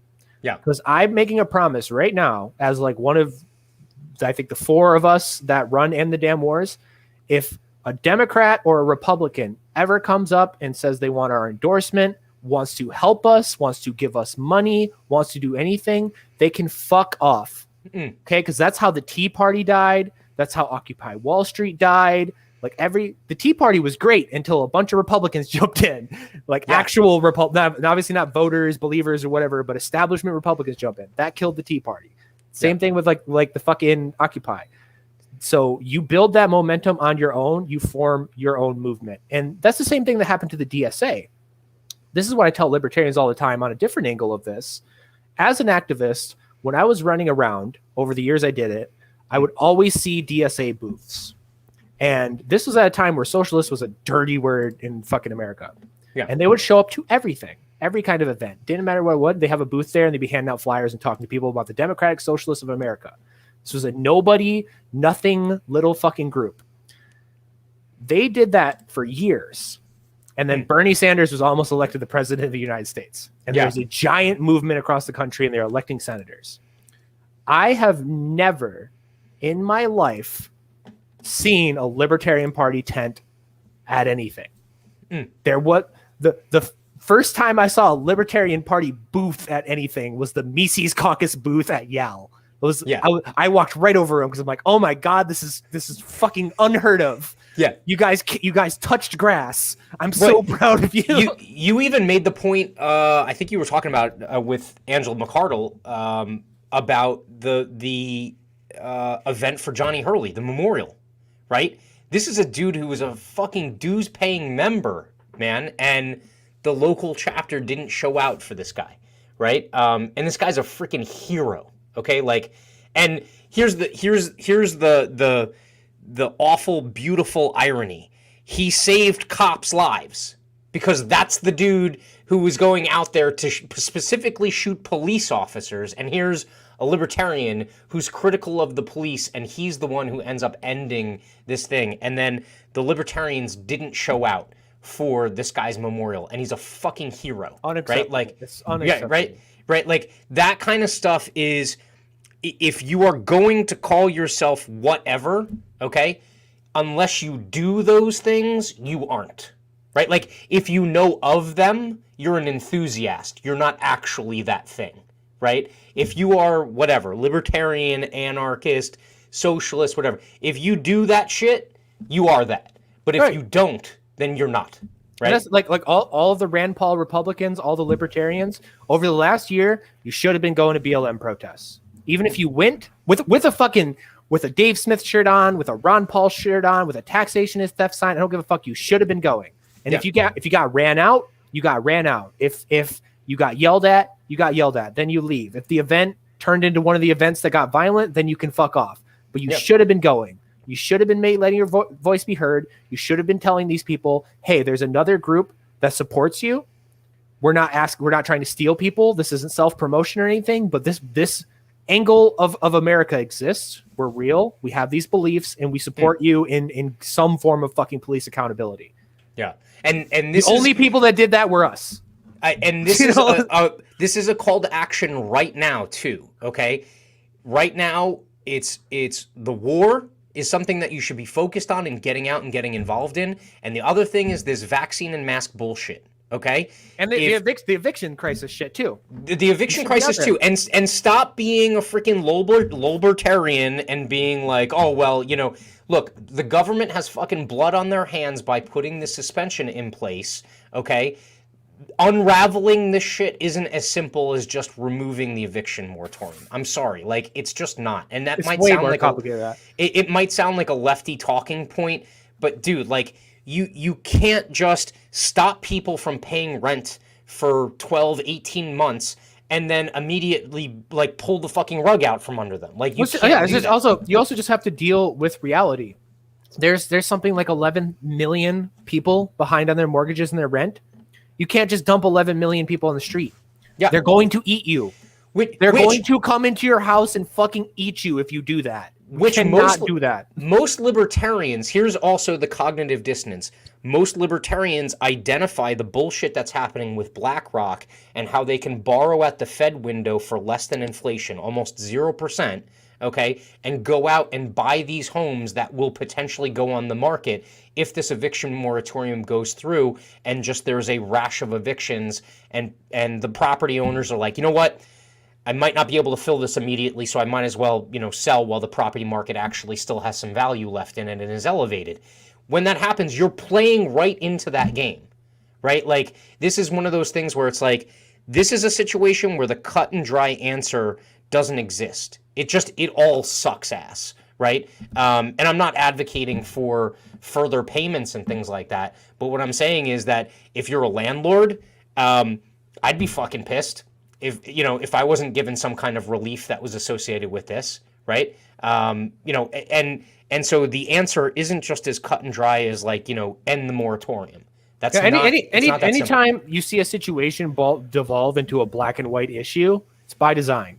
Yeah. And that is what this has turned into. And that's what they want it to be. They want to avoid culpability. They want to avoid hard questions to make it landlord versus tenant, BLM versus Trump. Like they want to make these cut and dry because they don't want to have the real conversations. And these are the moments where people need to rise to the occasion and go out there and step up. On my show, when I talked to Dan went in the middle of a fucking blizzard and passed out insulin. We were running around riots, getting fucking tear gassed and shit. Like the war stuff, like you said, like what we're doing, perfect time. Go out and be a mediator between tenants and landlords. Go out and help the fucking homeless. Molly Smash, another great libertarian on Twitter, she goes out and hands out free test kits to people for drugs. She just wanders the streets and goes do this. And you could do all of that. That's fentanyl? Yeah, she's testing for fentanyl, right? Yeah, she's running around testing people's drugs for fentanyl. You can do all of that right now, and you need to be doing all that right now. I said it on Angela's show, and I really mean it. We should be the mutual aid party. If I see a voluntary interaction between people that benefits society, I better see an LP shirt on. I better see an anarchy shirt on. I better see a fucking, Top Lobster shirt on or something. When I drive down the road and there's a guy picking up garbage on the side of the road, he should have an LP shirt on. He should have this on. And that's not even like, obviously that helps with political strategy, but I'm an anarchist. I'm one of the anarchists that totally has given up on the political solution. That helps with ideas. That helps with community building. That helps with soft political power, with institutions. That's how you network. That's how you fight these things. Yeah. And we need to get moving on that, because the fact of the matter is hard times are coming and the government's not going to be able to handle this. And fucking, Anatomy in the State 342 on Twitter, who lives across the other country, is not going to give a fuck about your ideas. It's going to be your next door neighbor that voted for Biden. Yes. Right? Yeah. You need to accept that reality and start doing shit about that. And do not fall into the same trap as the traditional right and left, where because they make it black and white, you think the only answer is, say you're a right-leaning libertarian or whatever, right? And you're like, well, this eviction moratorium is, it's against the free business practices of the free market practices of the landlords. Well, yes, you're correct. But the answer isn't just end the moratorium, right? The answer also has to do with actually supporting your community. So, like, a ton of evictions and a ton of vacancies doesn't help your community, okay? Your community is helped by having people that conduct commerce and stuff like that. So if you're all about, like, well, charities would do a good job of replacing the federal government or the state government, well, fucking start a rental, like a rent assistance program, privately funded. Help one fucking family. Yeah, do a private loan. Yes, like whatever. Do whatever you need to in order to move the ball forward, as opposed to sitting back and being like, that's bullshit, they should get rid of it. And when they get rid of it and stuff goes wrong afterward, then all of a sudden Monday morning quarterback and be like, oh, well, they should have done this or they should have done that. No, get involved. Going back to that conversation Fiorella and Pasta had with their guest, they brought up this great point, and it applies to libertarians and conservatives like so importantly. And this is something I think people really need to internalize. Is he did the math of all the if they took all the donations that they gave to the squad and they just gave it to a strike fund, they could have had thousands upon thousands of people strike for a year straight and not lose their houses and not go hungry and pay all their bills. But instead of doing that, which might have actually brought change, they threw it in a fucking burning money pit for these politicians that aren't doing what the left wants to do. Yeah. And you're like, oh, you stupid lefties.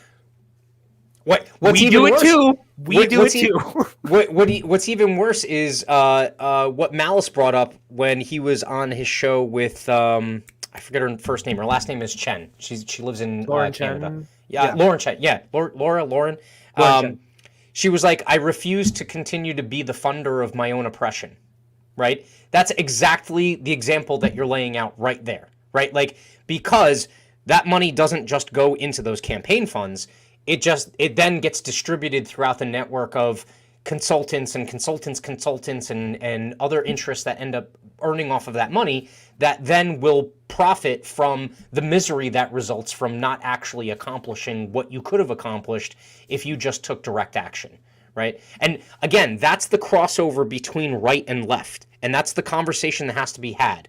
Let's stop warring with campaign money and start fixing shit by pooling money together and actually doing something, as opposed to thinking that some messiah is going to come along with the magic pill that's going to fix everything that ails us. Right. You know, because to a holistic perspective on this, with the lockdowns, take every single person that, like, let's just pick a random state that's going through this, like New Hampshire or something. Sure. Every single person that opposes the lockdowns, get them all together. Start pooling any money you can together. All the money that is going, like if you're a business owner, if you got money and you're donating to political campaign because somebody's running on end the lockdowns, no, fuck them. Don't give them that money. Take that money, put that in that fund. Get together, refuse the lockdown. Open your business. Use that money to ensure that people can take time off work, to ensure the police can't shut it down, to pay that businesses fines if they need to. Do all of that. And then even more importantly, because this is something that's going to happen later this week, and it's going to be pretty explosive, and I might totally burn all the goodwill I have in the Liberty movement when I do it, but it's about to happen. All of you podcasters, all of you fucking influencers, everybody, the bigger people that get thousands of viewers, people that have thousands of followers, whatever, you know in your heart that if you show up somewhere, hundreds of people will appear just to see you. If Dave Smith or Eric July or any of these people literally said, I'm going to go to Minneapolis, I'm going to stand on a street corner that says pizza, 100 people would show up just to say hi to them. Yeah. Stupid thing. Mobilize your audiences. Start promoting events, start showing up to events, start putting the money, the fuck tons of money that I know some of you all have into these events. Because the chips are down and it's real shit now. And if you're not going to do that, you're full of shit. Yeah. I'm done talking about liberty. I want to do liberty. That's my mission. And which, by the way, this week, and I won't mention who it was about. I think everyone knows who it was about. But this week, there was one of those stupid purity test gatekeeping things that happened, drama within Liberty Twitter, right? And I came out of it saying to myself, you know who I follow? People who I actually see doing things. That's who I engage with. That's who I want to partner with, talk with, and actually collaborate with and do things. And so if you are someone who is supposed to be like a knowledgeable person that's going to advance the knowledge, okay, you had better be that freaking hyper intelligent, freaking I's dotted and T's crossed kind of person, right? If you are going to be someone who's advocating action, you should be doing action. Right? Like you should be involved in actual stuff that you're showing up to, mobilizing your audience, fundraising for things like all of that. And I'm not talking politics. I'm talking about actual, individuals or movements and activist activities. If you're not doing that, then whatever. I mean, people might call them a grifter or whatever. I'm just not going to pay that much attention. Right? Because, I've been through enough of a learning arc now where I pretty much know where I live. Right? Like I know where I live on the spectrum, and believe me, it's a spectrum, okay? But I know where I live on the spectrum. Now the answer is, all right, who helps me move forward, right? Like what's the next step? And the next step is getting shit done. That's what the next step is. Especially now when things are preposterously extreme. They're talking about opening a new theater in like the war thing. They're talking about opening a new theater in Ethiopia. They want to get involved in Ethiopia. They want to get involved in Cuba. They want to get involved in Venezuela. They want to get involved with Colombia. They want to get involved with Brazil. So the war shit's fucked. The economy thing, I don't even have to explain it to anybody. The economy thing is surreal. Yeah. And then obviously the police thing, the police shit is out of control. It's getting even worse. They're building like a giant city in Atlanta to bring cops all over the country to do riot and crowd suppression training. Like the DeSantis shit, like everything that's going on, Joe Biden calling everyone, like chips are down. So now it's time to do more than talk. And I can talk about the left because nobody will get mad, even though there's plenty of names that I can call out on the right, but we'll talk about the left. Yep. You have Hassan, millionaire, giant fucking audience. You have Vosh, millionaire, giant fucking audience. Kyle Kulinski, TYT, millionaires, giant fucking audiences. They don't go outside. They don't do anything. They just talk. But Jimmy Dore showed up to like a cookout for Julian Assange that had like 20 people at it. Jimmy Dore has showed up to like 3 separate Assange events.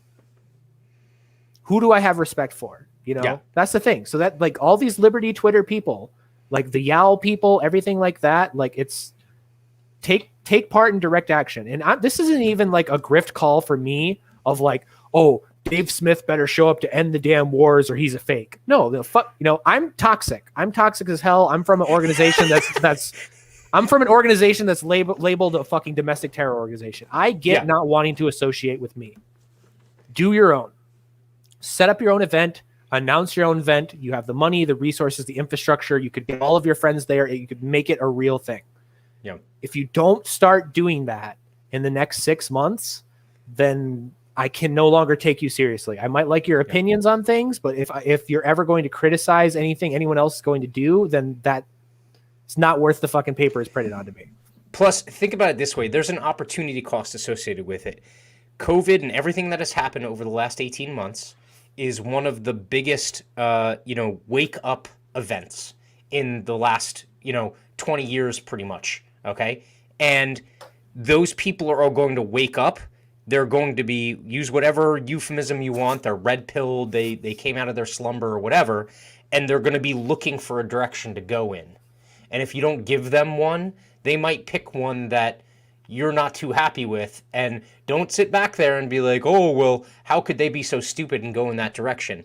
Dude, they're looking for the options because they were like, holy shit, things aren't what they used to seem like. Which direction is reality now?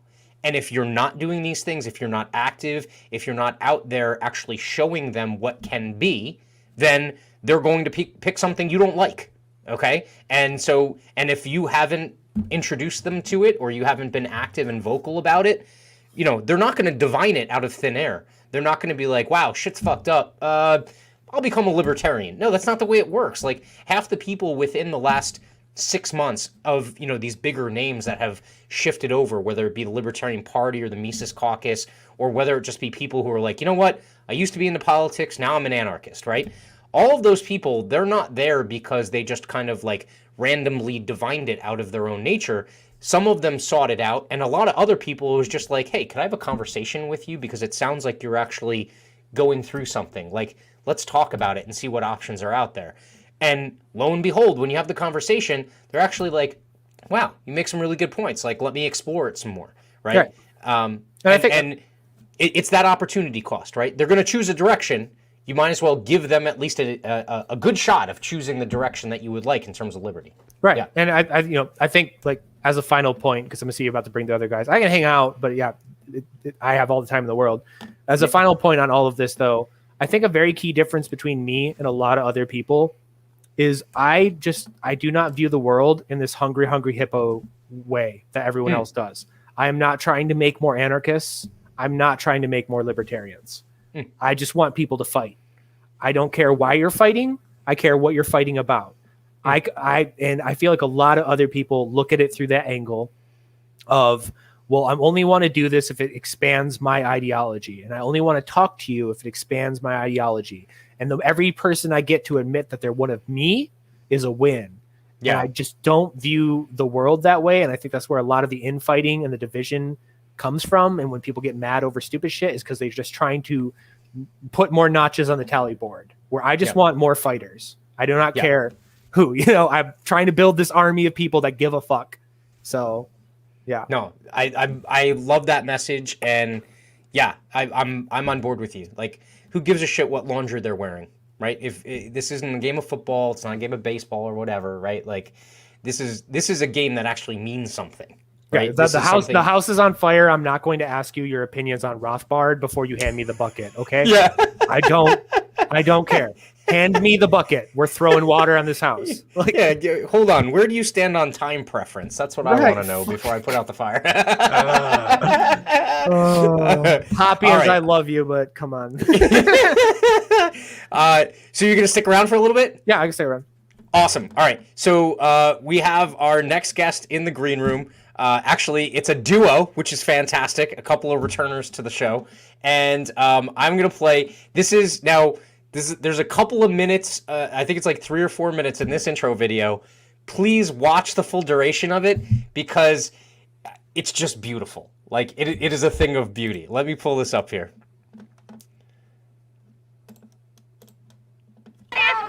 We're here with one of the most vocal demonstrators here that was yelling into a megaphone, just like this young lady right here. I won't ask you your name, but tell us a little bit about yourself, what you're doing here today. So I'm here to stand up for all of the teachers that the NJEA has made this decision for without asking or consenting us. We were not polled. We were not asked how we felt about it, and we were the ones that witnessed firsthand what happened to our kids last year. You watch the lifelessness drain from their face. So what would happen if a parent or a teacher were to go into a public New Jersey school with a mask on after this mandate begins again? They wouldn't be able to last more than 15 minutes in my classroom. What would happen to them? They would take it off, they would itch, they would be pulling it down. Let's say the teacher, I'm saying the opposite. If a teacher wants to show up unmasked, what would happen to them? I'm assuming we would be sent home. Okay, what if you don't comply? I would probably be escorted off. I'm not really By sure. who? Probably the police. Right. Do you hold the police morally accountable for engaging in that behavior? I don't, because You do they're not? doing their job. Okay. They're doing what they're told to do. So does it trouble you that, if we just pass a law for something that's immoral or bad that you disagree with and they just blindly do it, you don't ever hold them accountable for that action? You're talking to a wife of a cop. Really? Yes, you Okay. are. So if they pass a law tomorrow that says if you're wearing a purple shirt, you're getting arrested, you'd support the cop arresting a woman for wearing a purple shirt? 100%. We're going to have a little bit of a chasm there. If you had your child involved in something, say a softball team, and there was a coach who was inappropriately, I'm making a hypothetical issue. A coach is inappropriately touching the kids. What would you do with your child if they were on that team? If they were on that team, I would immediately take them off. Bingo. All right, I agree with you. That's the best thing to do. So if you think masks are harmful to your child, why don't you take your kids out of the schools? Because that's not going to solve the problem, because too many... You're right, it won't solve the problem, but it stops the harm happening to your kid. More people need to stand up and go without masks and go into the school than pull them. And what happens when they go without Them masks in into the easy school? way.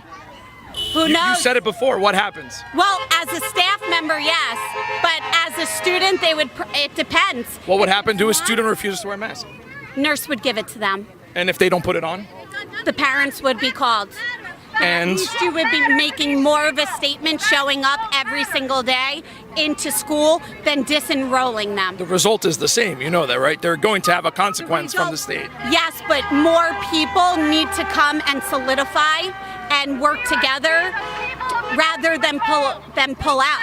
The colonists, they didn't go in their homes and back away. They kept showing up and showing up and showing up. And that's what needs Right, to they be pointed guns at the police, which were the redcoats, and shot them. I'm not going to That is very on different. that. But you brought up the colonists, not me, that's what I'm saying. But I'm saying pulling your children out of school isn't going to hurt or make the dent. Listen, I respect you and I appreciate you dialogue with me. I don't agree with your viewpoints, but I respect you for having that conversation with me. Thank you so much. Thank you. So, I love the fact that you just called a cop's wife the wife of a red coat. A purple coat. A purple What coat. she is, bro. The best two pensioners you can get in New Jersey is a cop and a public school teacher. Absolutely. And they'll do anything to protect My those two arch pensions. nemesis.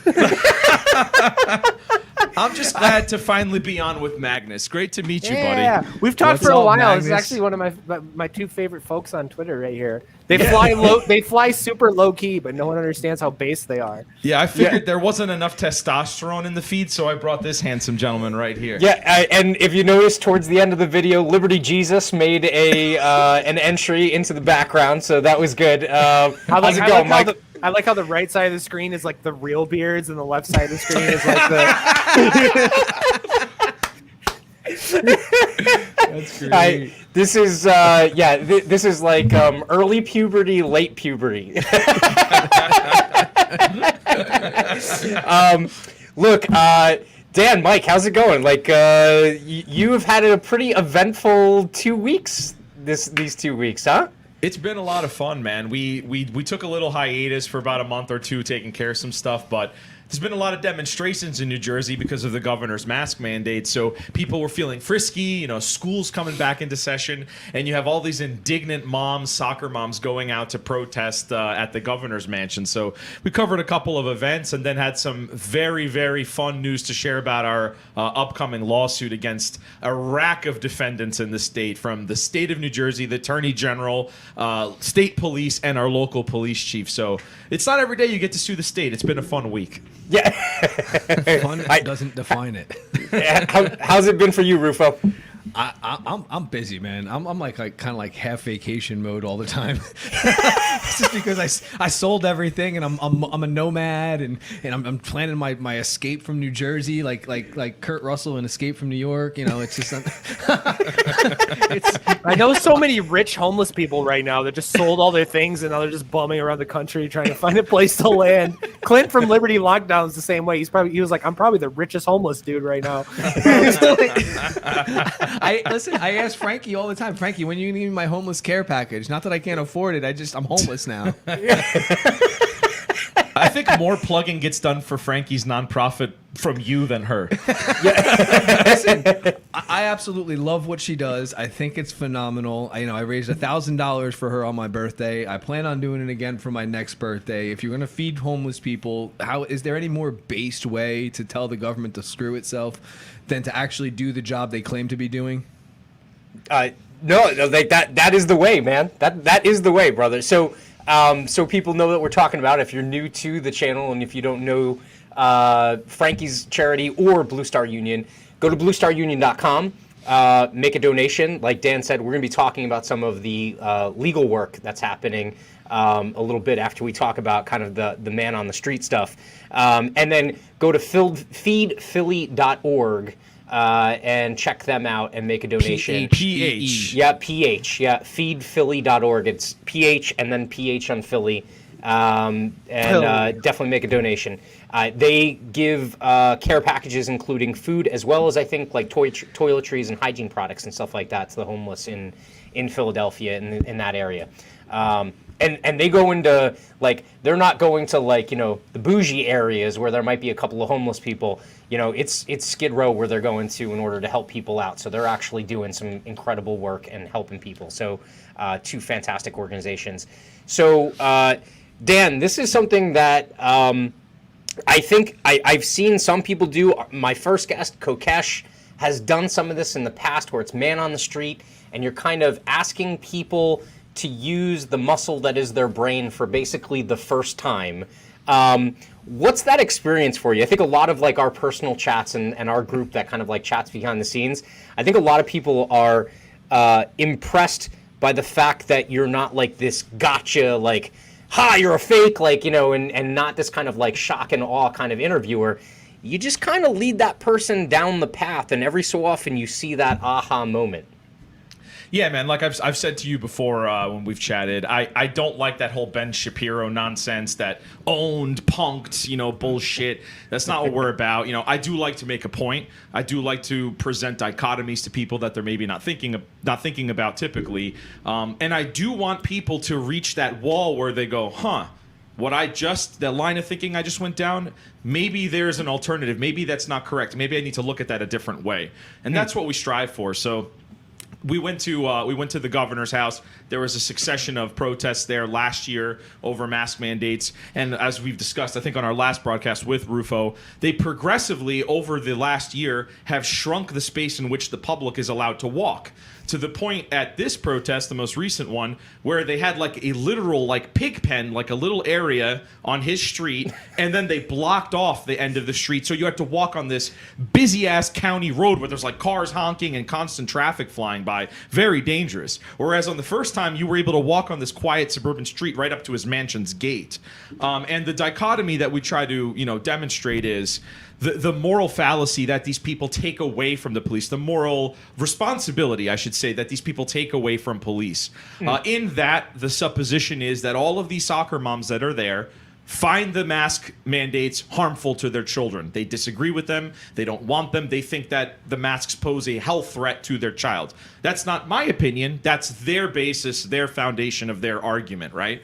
So I take that to its natural end and try to understand then why do they make the decisions they do by allowing their kids to continue going to school.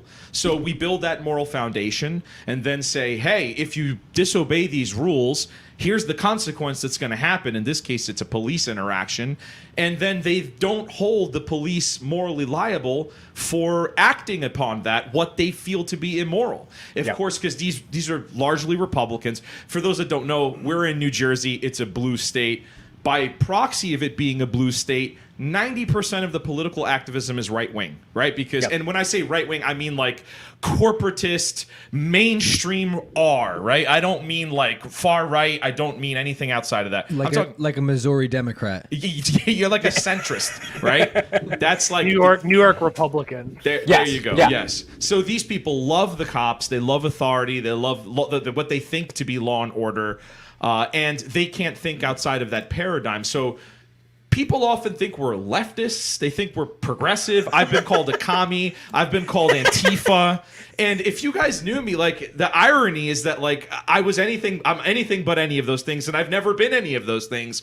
But just because you show the slightest bit of dissension from their worldview, you immediately get labeled all these things. But as you saw in that clip, man, like it's not easy like keeping your composure as these horrendous like contradictions get said in front of you, but that's just one example of the many people that we come across.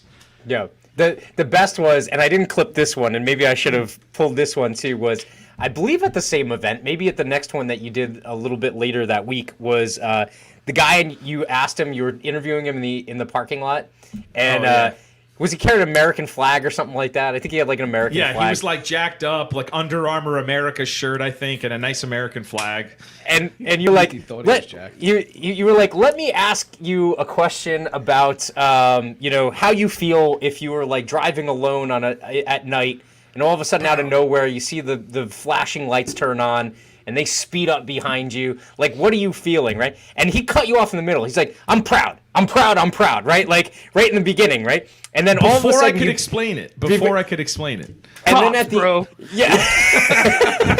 I gotta ask you, how do you feel? I'll stop you right there. I feel proud. I feel proud. He said it twice. But I haven't even got the question out.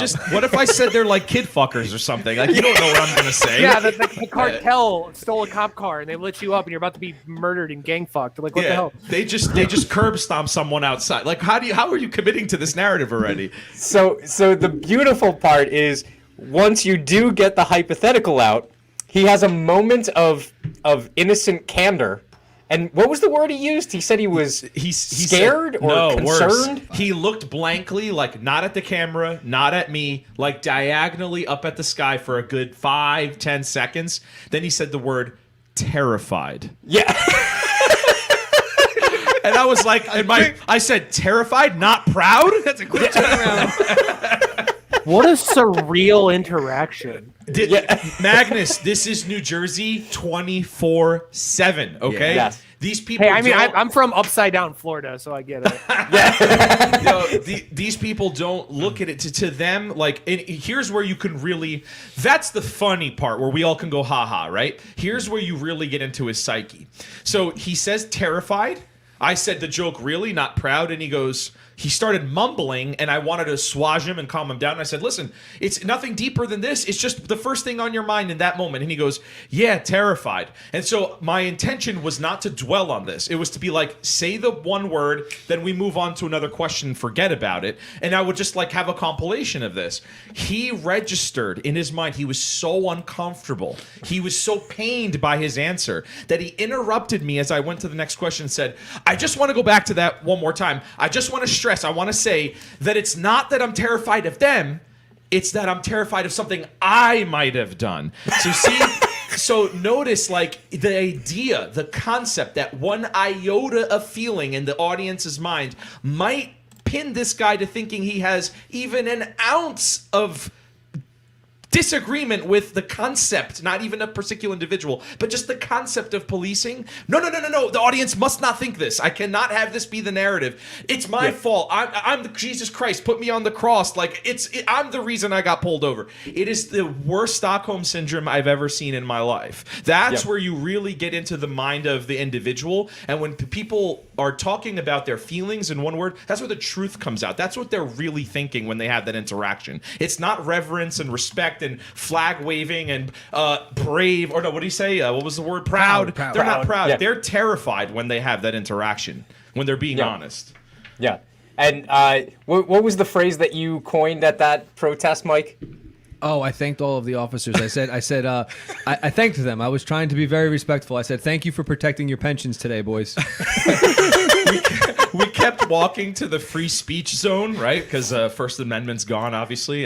Not that we give a shit about the piece of paper here, but he had this little free speech zone, and everyone was scared about going back there, right? Like all the moms stayed on this main busy road. So at the end, we felt like we got enough content. And I turned to Mike. I'm like, all right, let's kind of like be our kind of selves, our asshole selves that we are. Let's go conspicuously like say our conclusion at the end of the little free speech zone, right in front of all the riot gear, right? They set up all this riot gear. They have SUVs, Tahoes. They have a bunch of soccer moms. Yeah, dude. Yeah, dude, and I said that. 5-year-olds, right? I was saying that out loud, very loudly, so that the cops will hear me. Man, these guys are scared of a bunch of soccer moms. This is great. 2 state police birds flying in a circle around us. Photographers in the bushes. Plainclothes cops, which people don't believe that that's there, but that's there. I mean, they're so oblivious to the fact they're being documented and cataloged every time they're at these events. And at previous events, they've arrested people, brought them to the station, and released them without charges. In fact, someone's husband, this was really funny. It was actually an event that we missed because I was away. Someone's husband got tackled into a pile of leaves. They arrested him. The wife starts cursing and yelling at the cops for assaulting her own husband, and the crowd starts yelling at her for cursing at them. And you saw the crowd fight each other. So it's like, I'm telling you, man, like the idea of ever looking at these people like they're just humans and they are no more superior than you or I or any of you guys listening to this, and that also they are responsible for their actions morally. This is like those 3 steps never stack themselves in these people's minds. And that's why we go out there and have these conversations, to have that little aha moment, that little smacking against the wall mentally, because it's an important thing. And we noticed that this was the first time people actually had little light bulbs starting to go off. Some people definitely did. There was actually one guy, and I wish we would have got the conversation on camera. So I wasn't involved in the interview. I was walking around. I came up and I started listening afterwards. It was the guy in the red shirt. Yeah. And he turned around and he said that he doesn't hold them accountable for anything, and they're just all the typical tropes that you would normally hear from them. And after the camera came off, I looked at him and I said, I gotta ask you a question. So if a car salesman is told by his boss to defraud a client, or if he doesn't, he's going to lose his job and or his retirement, is the car salesman just in following those orders because he's just doing his job? And he's following orders that somebody else gave him, even though he knows they're wrong. If he follows through and defrauds the customer, is that okay because he's protecting his pension and his job and his family? And the guy said, well, no, it's not. I said, well, then how is a police officer any different? It's just a job. And he looked at me and he didn't have an answer. And he actually said, I've never really thought of it that way. Now, he might have just been paying lip service to me.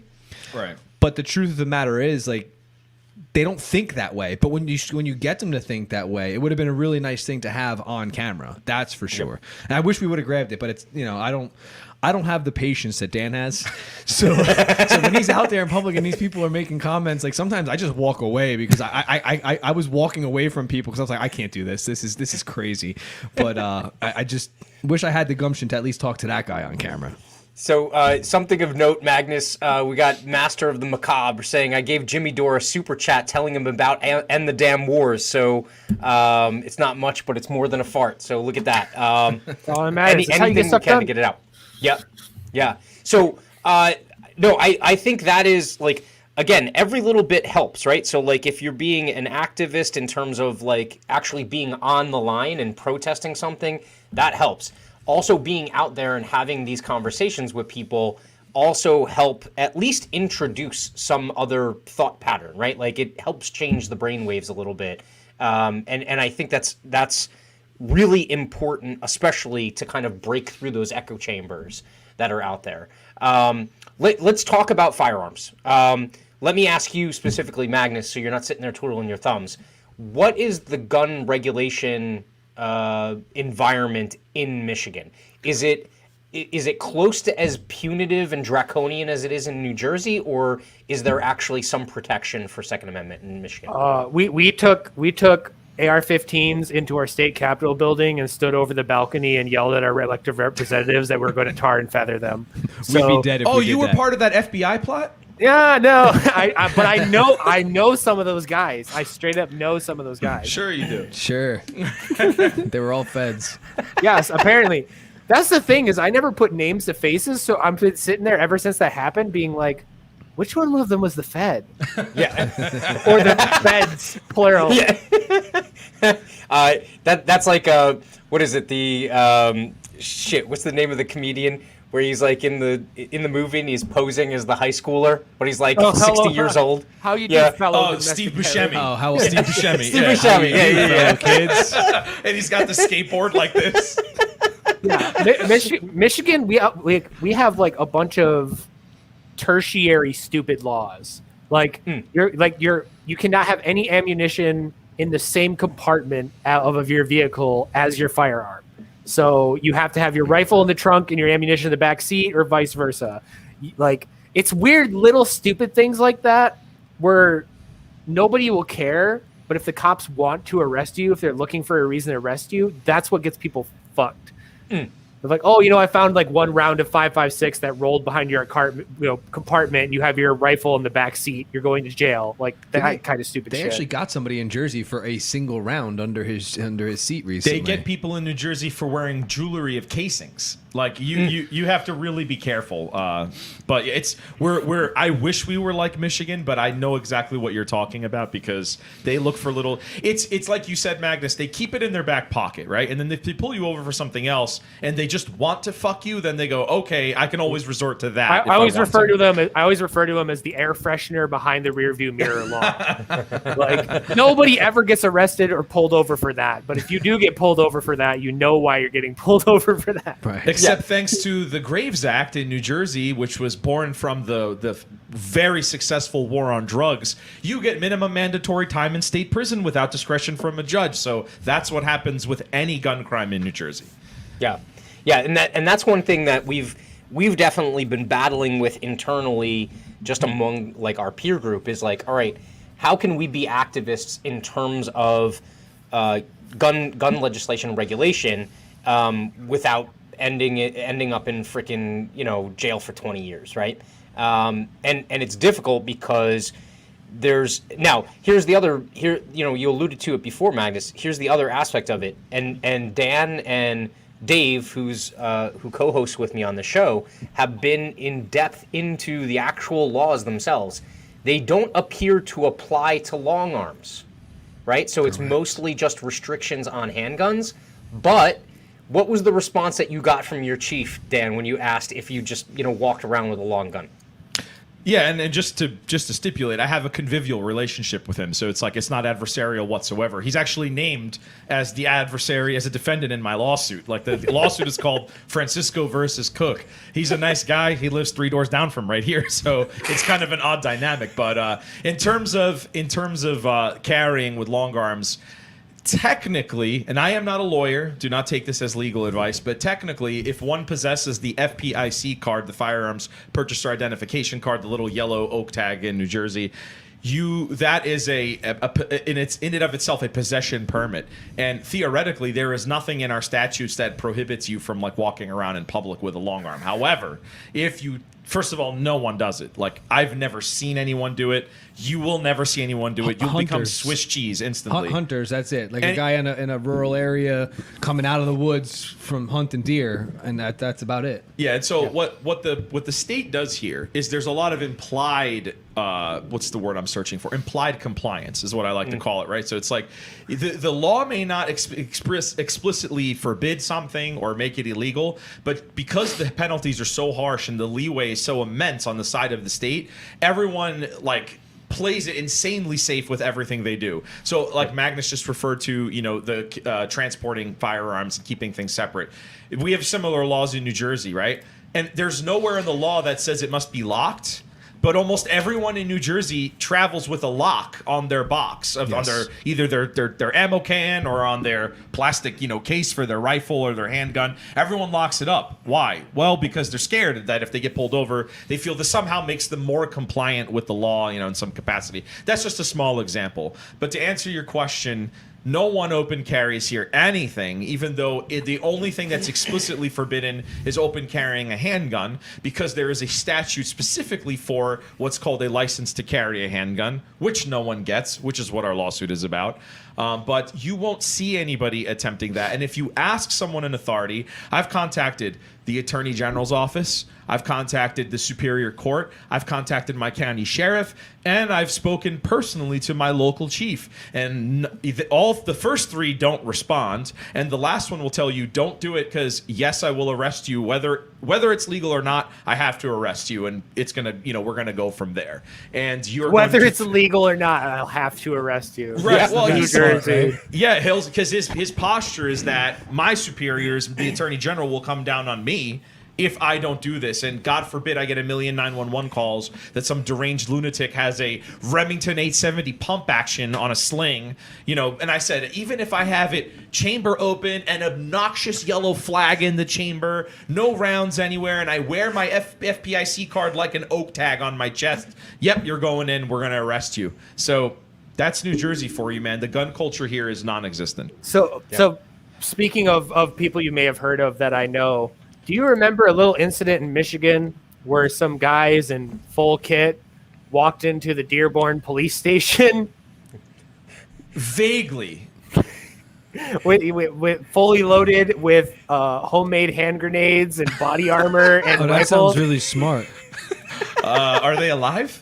Yeah. In Jersey, they'd be dead. Yeah, they walked. This is the difference. So, a lot of people take this for granted. In Michigan, they did that, and they got arrested, and they were eventually let go. The cops were pissing and shitting themselves the whole time, but they walked in like hands up, everything's sling. Like, no, officer, I'm here to file a complaint. That's what they said. Oh, I think I do remember that. Yeah, He said, I'm here to file a complaint, and they were like, drop the weapon. They're like, bro, we're just here to file a complaint because technically, nothing they did was illegal.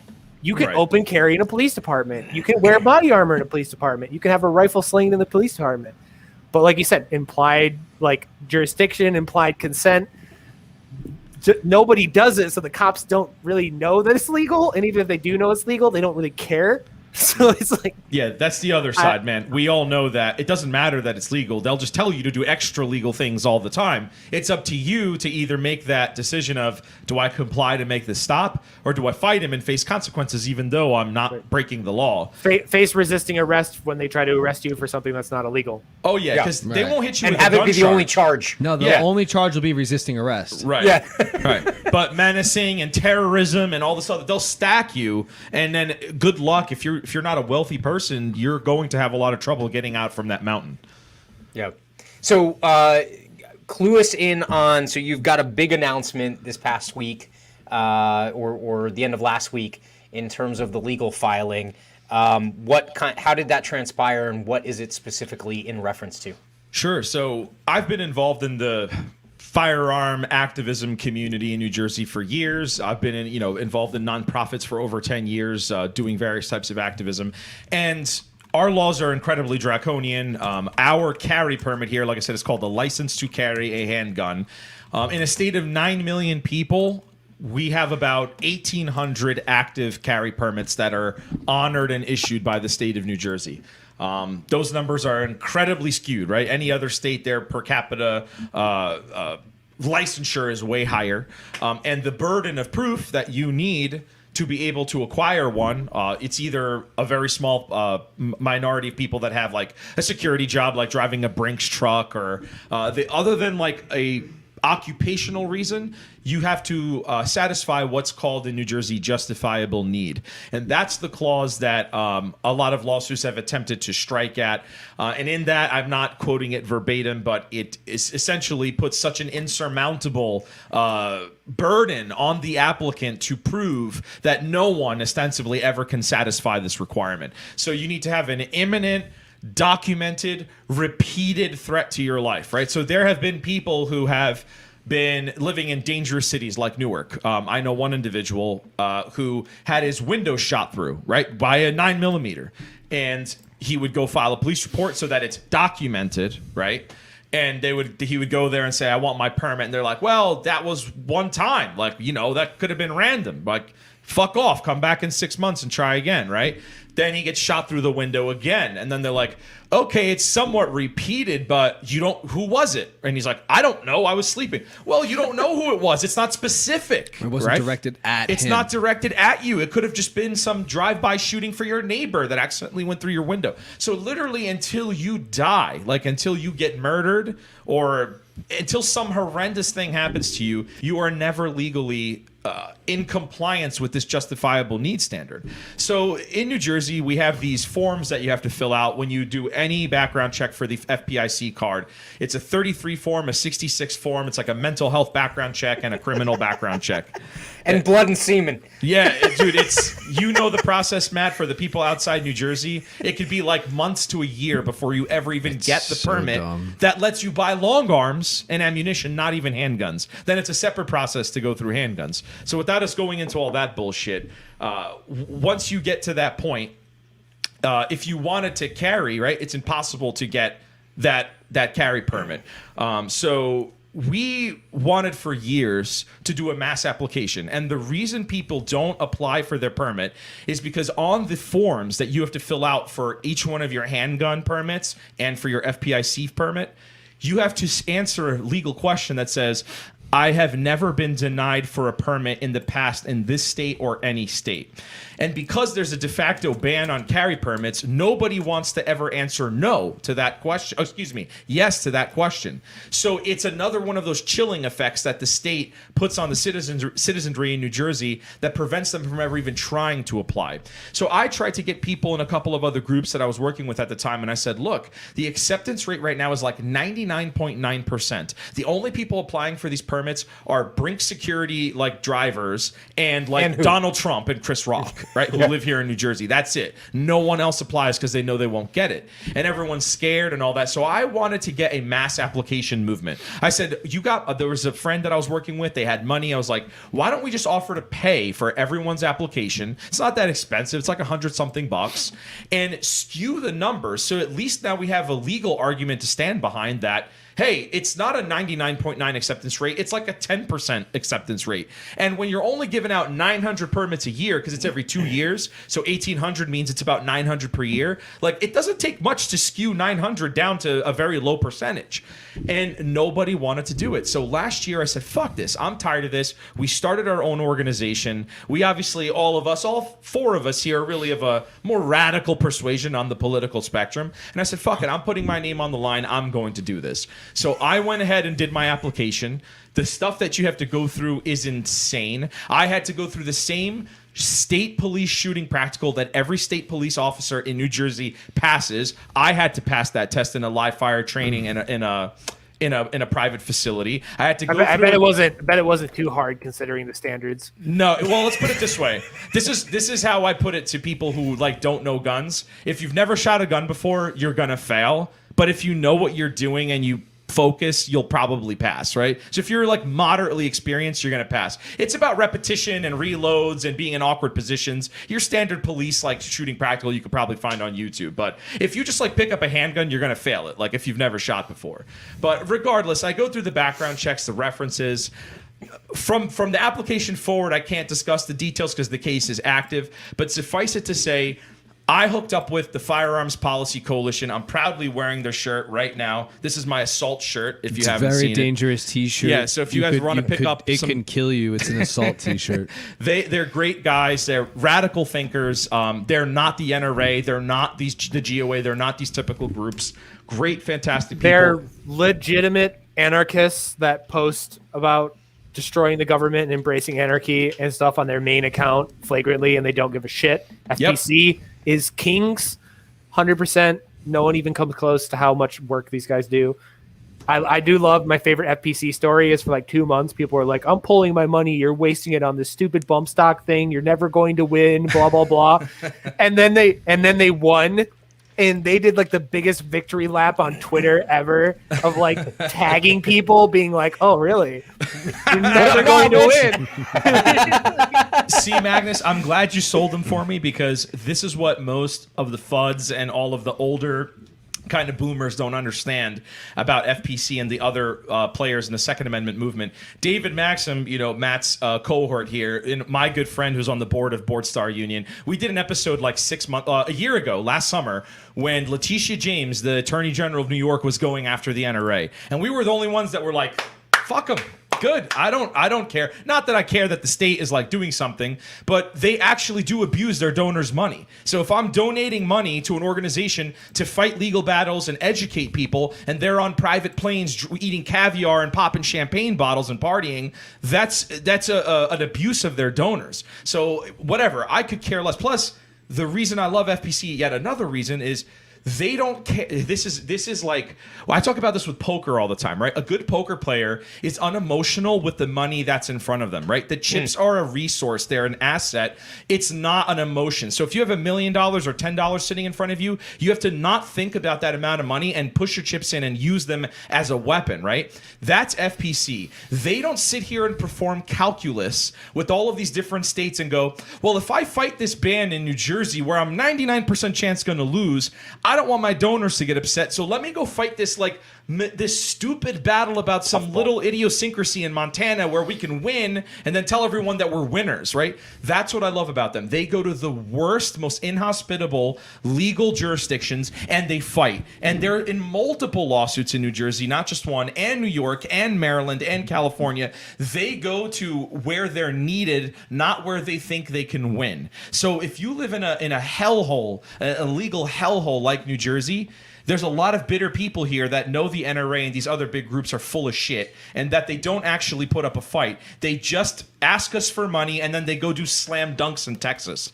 So if you subscribe to the political way of fighting, the legal way of fighting through the courts, I mean, there is no player on the national level other than the FPC that matters. Yes, 100%. Kings, absolute kings. They dominate over and over again. And if you follow them on Twitter, it's literally just like, we're suing them today. We're suing these people today. Yeah. It's nonstop. They are just like constant warriors, and it's fucking awesome. And great dudes, like you said, when you talk to them, they're not bullshitting about, oh, let's pledge allegiance and let's you know what the solution to school shootings is? More cops. Like, no, that's not what they're talking about. They're like talking like Magnus said. They're like, no, fuck this. Everyone deserves this right. I don't give a shit if there's an F-15 in my driveway. Everyone deserves this. We don't care. We're going to sue all of you. They're not wasting their money on limousines and stupid shit. They're fighting the biggest tyrants in this country and they're winning. So we at Blue Star Union are so thankful for their support, and we're proud to be in this lawsuit as the main plaintiff for this case. We're proud. We're proud. Proud. We're not terrified. We're proud. Proud. So a common theme, and this runs, it runs through the 2A, and I'll use air quotes, advocacy culture in New Jersey. It runs through the Libertarian Party. It runs through most parties. It's this social club aspect of things where everyone wants to be kind of like top crab with absolutely no focus on actual results, right? Like it's all about my turf, like, what I'm owed, like I'm supposed to be the president because I've been around for so long. It's all this like entitled, just kind of like country club bullshit that absolutely like doesn't accomplish anything. And so, Dan is a trailblazer in the fact that like he tried these other organizations. This is why like I don't necessarily buy like who is it? Who pushes for like, going through the Republican Party or whatever. Bishop or whatever his name is. Yeah, it's like Tho and then a couple other people. I think Breaky talks about this.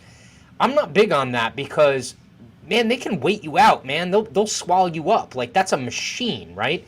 And so that culture is throughout, and it's not just on the right, it's not just in the Libertarian Party, it exists in the left as well. There's this commonality across all of those different spectrums where, like, we are freaking tribal people. It's like behavior that, like, you have to rise above in order to get anything done. And, what I love is, Dan, you've waxed philosophical about this, is like attacking the more punitive left-leaning regulations and things like that from the aspect of the left. So what was it? I think you're going to have. Do you want to announce the thing that you're working on in terms of like the one group that you went to the demonstration with, and you're trying to get them on board, or do you want to keep that under wraps for right now? I'm assuming you're referring to the Cuban thing. Yes. Yeah. Yeah, it's not like a secret or anything. This is just emblematic of the when you want to attack the left from the left. Obviously, like the Cuban plight has been a story in the news for the last month or so it's kind of fresh in people's psyches. And we went and covered an event of some protesters that are like descendants of Cuban immigrants. And honestly, man, like you guys know me, I'm a relatively not like touchy-feely emotional person. I had a lot of emotional moments talking to these people, like watching, like I'm a big dude. I was seeing dudes twice my size in tears, like telling me their story. And man, that fucks you up inside when you're listening to it face to face, right? Pure humanity, pure heart, pure passion. These people have seen tyranny in their lifetime. It's not some philosophical thing that people like us like know about and talk about. They lived through it, okay? So these people are telling me their story, and I connected with the person running it, stayed in touch with her, and we decided that a lot of these people don't have gun permits here. They don't have their FPICs. So our friend Frankie has a friend who I won't name yet, who is a certified instructor. I'm going to do a little social experiment by having a group of people get together. We'll do a video, we'll make some content out of it, and we're all going to apply at our various jurisdictions for either an FPIC card and a pistol purchase permit, which goes through the same process. And in New Jersey, in our state statutes, they have 30 days to accept or deny yours, and they never do it in that time. It's always later. So I'm going to keep like a scoreboard that I'll keep publicizing and be like, hey, this town's police department's behind a, like, kind of like a race to see who comes back first. And then maybe we'll go harass one of the police departments with a little demonstration outside their door and ask them, hey, how come you guys think everybody in your town's a second-class citizen and doesn't deserve to be protected the same way you do? And, we'll cite them Castle Rock v. Gonzalez and Warren versus DC, which is like our favorite thing to do in the world.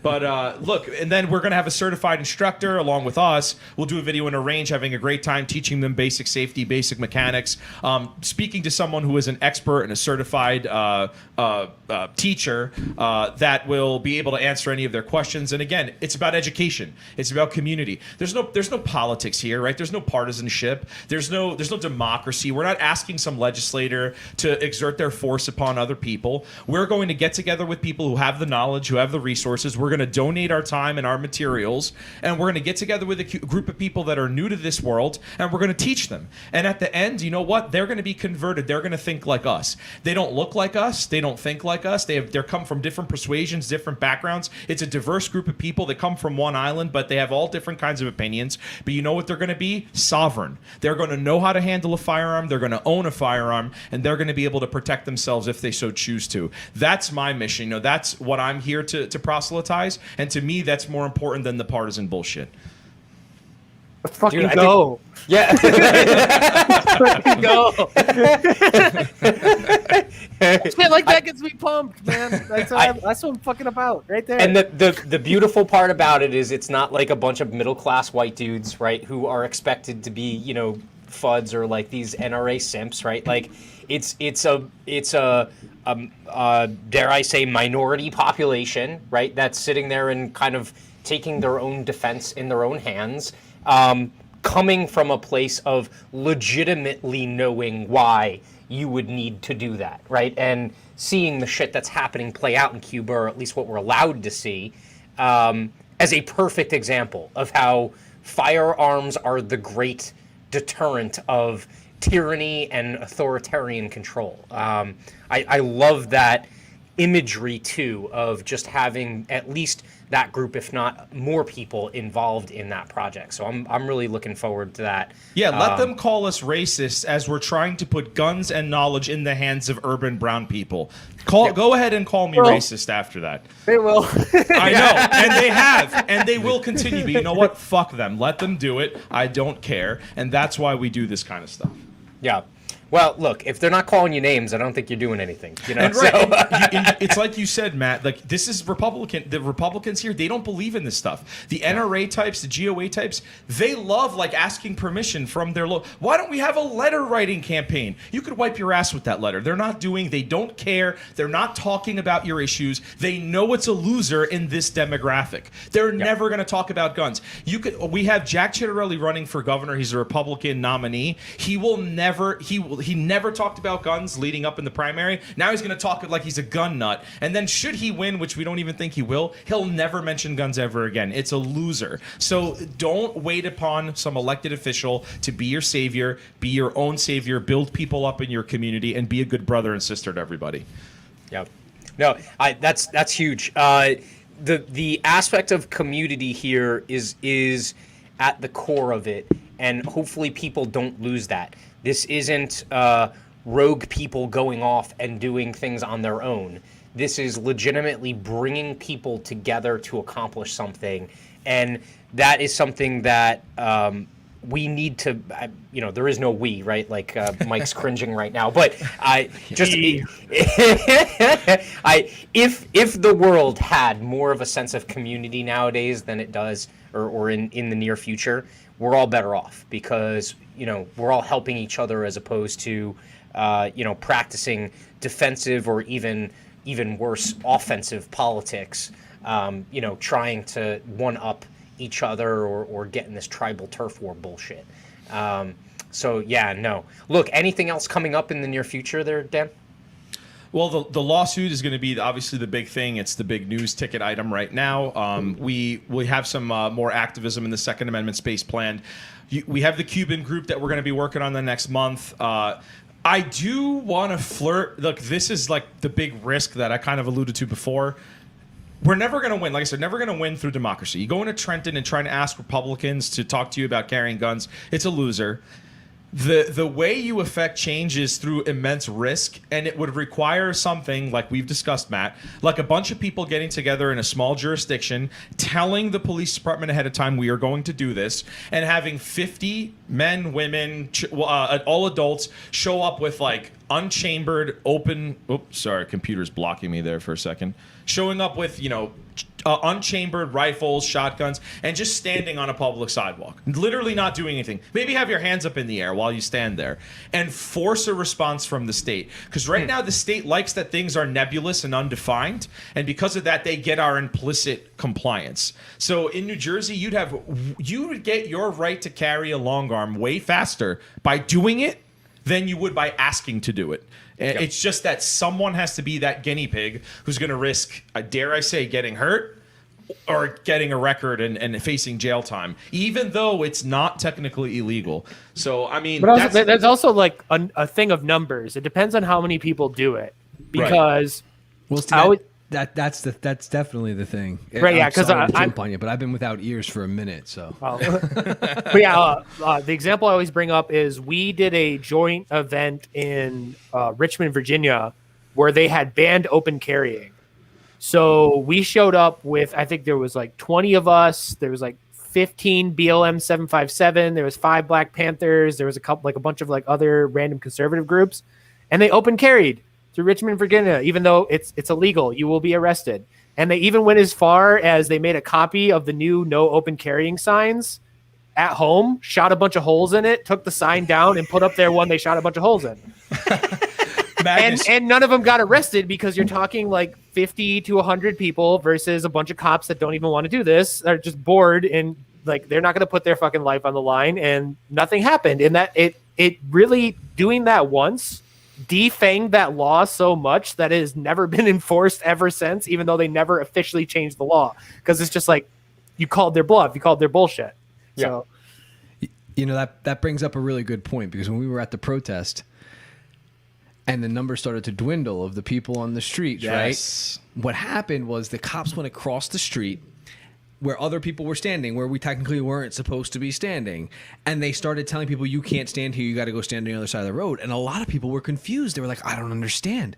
How come now all of a sudden? I was like, because we don't have enough people now. There's not enough numbers. Now they have the courage to actually try and do something. Before, they knew they were well outnumbered and weren't willing to take the risk. At that point, they knew they had the power. So you have to have those big numbers. And to go back on the point of needing to take your rights, like, you only have the rights you take. Nobody can give you rights. Okay? The government can't give you rights. Nobody gives you rights. You have the rights that you go out and you take those rights. That's the only way you can acquire rights, is by taking them yourself. That's it. So if you want the right to carry, we do need more people to step up and be like, you know what, screw it, I'm just going to carry. Just like with all the COVID stuff. If you want the right to not have to get the vaccine, don't get the vaccine. Yep. Yeah, and that's like it's that simple. And that's getting stabbed in the back by Republican stuff. Is so many of the Republicans were so rah about like not locking down, to where we organized with several people of like, keep your business open and we'll stand out in front of your business with rifles. Now, obviously, again, people don't understand protesting. We never intended to shoot at the police. This wasn't a come and take it moment. It was the fact that just because there was 5 guys out in front of this building with rifles, it goes from 2 cops to shut that building down to an MRAP, 37 officers, blah blah blah. So that was the point. They actually have to go get the riot gear that they were hiding in the back of the protest. They were with us that day. Yeah, exactly. Like, that's what happened in Texas. Is 5 guys stood out in front of a bar. The bar refused to close down. They deployed a Bearcat. I think it was like 20 Texas state troopers, 30 local cops, a couple Texas Rangers, like their SWAT team, to shut down this bar. And the guys were like, oh. And plenty of people are like, oh, pussies, you went down without a fight. And it's like, that's not the point, okay? That's not why we're doing this. Yeah. And so we did that in Michigan, too, with a barbershop, and that was great. And we tried to get other people to do it. And, again, the conservatives were like, can't break the law.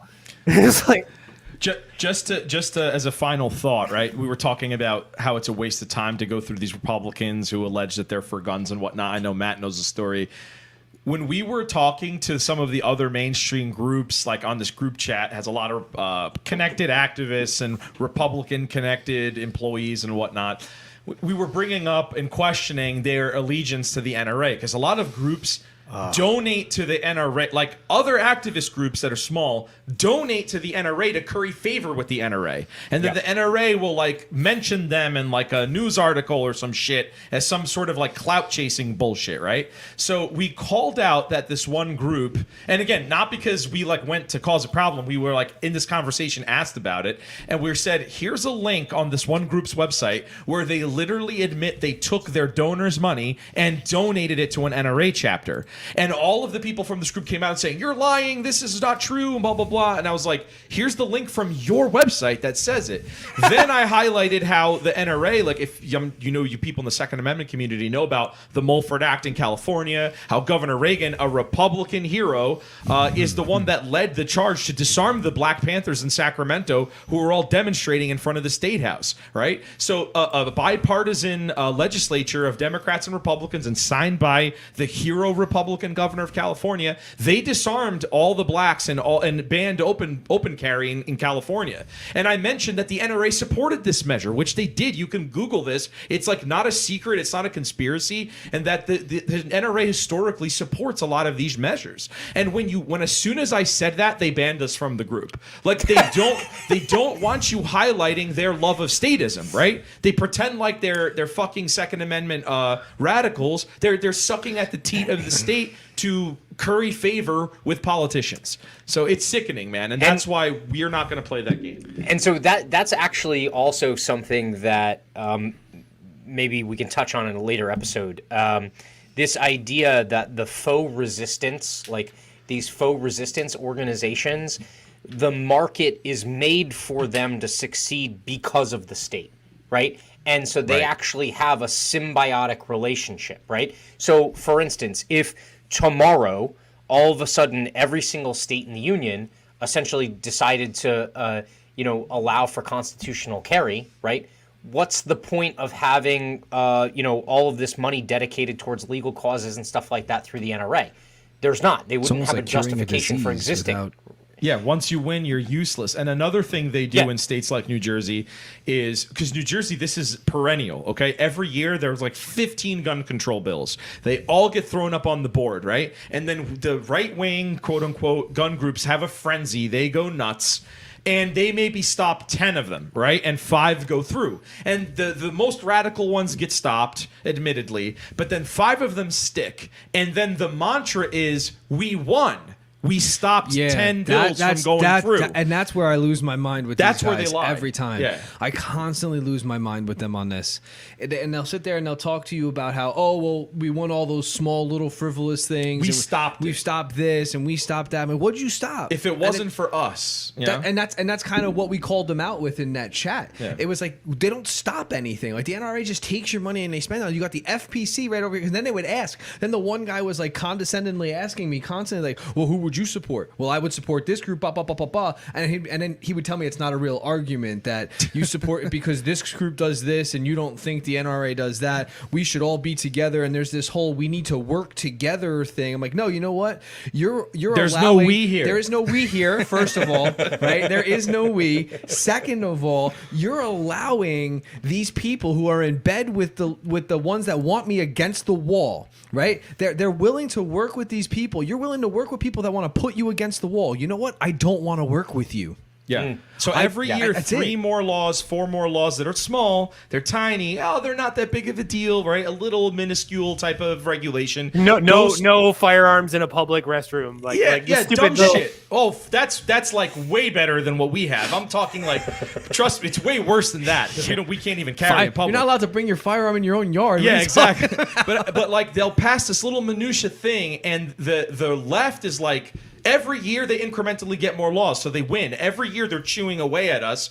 But these right-wing gun groups are like, we keep winning, another victory. Without us, you wouldn't have stopped those 10 bills. And it's like, really? We have 5 more bills now that are law. Right. Like, they don't understand they're losers. You are politically losing. You fought the every ones year. they knew weren't going to pass. They put them there to distract you. Yes. Yep. Right. It's the fishing net is what I call it. Of like, you have the same thing on the left with the Justice Democrats and the Squad and stuff like that. We're like, it's these fake resistance. They're like, oh, these fake gun control supporting conservatives. We fight them here at the NRA. Like this, it's this net to just catch people that start to get a clue, and then they get caught up in that net and they never go further. They never change anything. They think they're like fighting the resistance when in reality, like it's deliberate.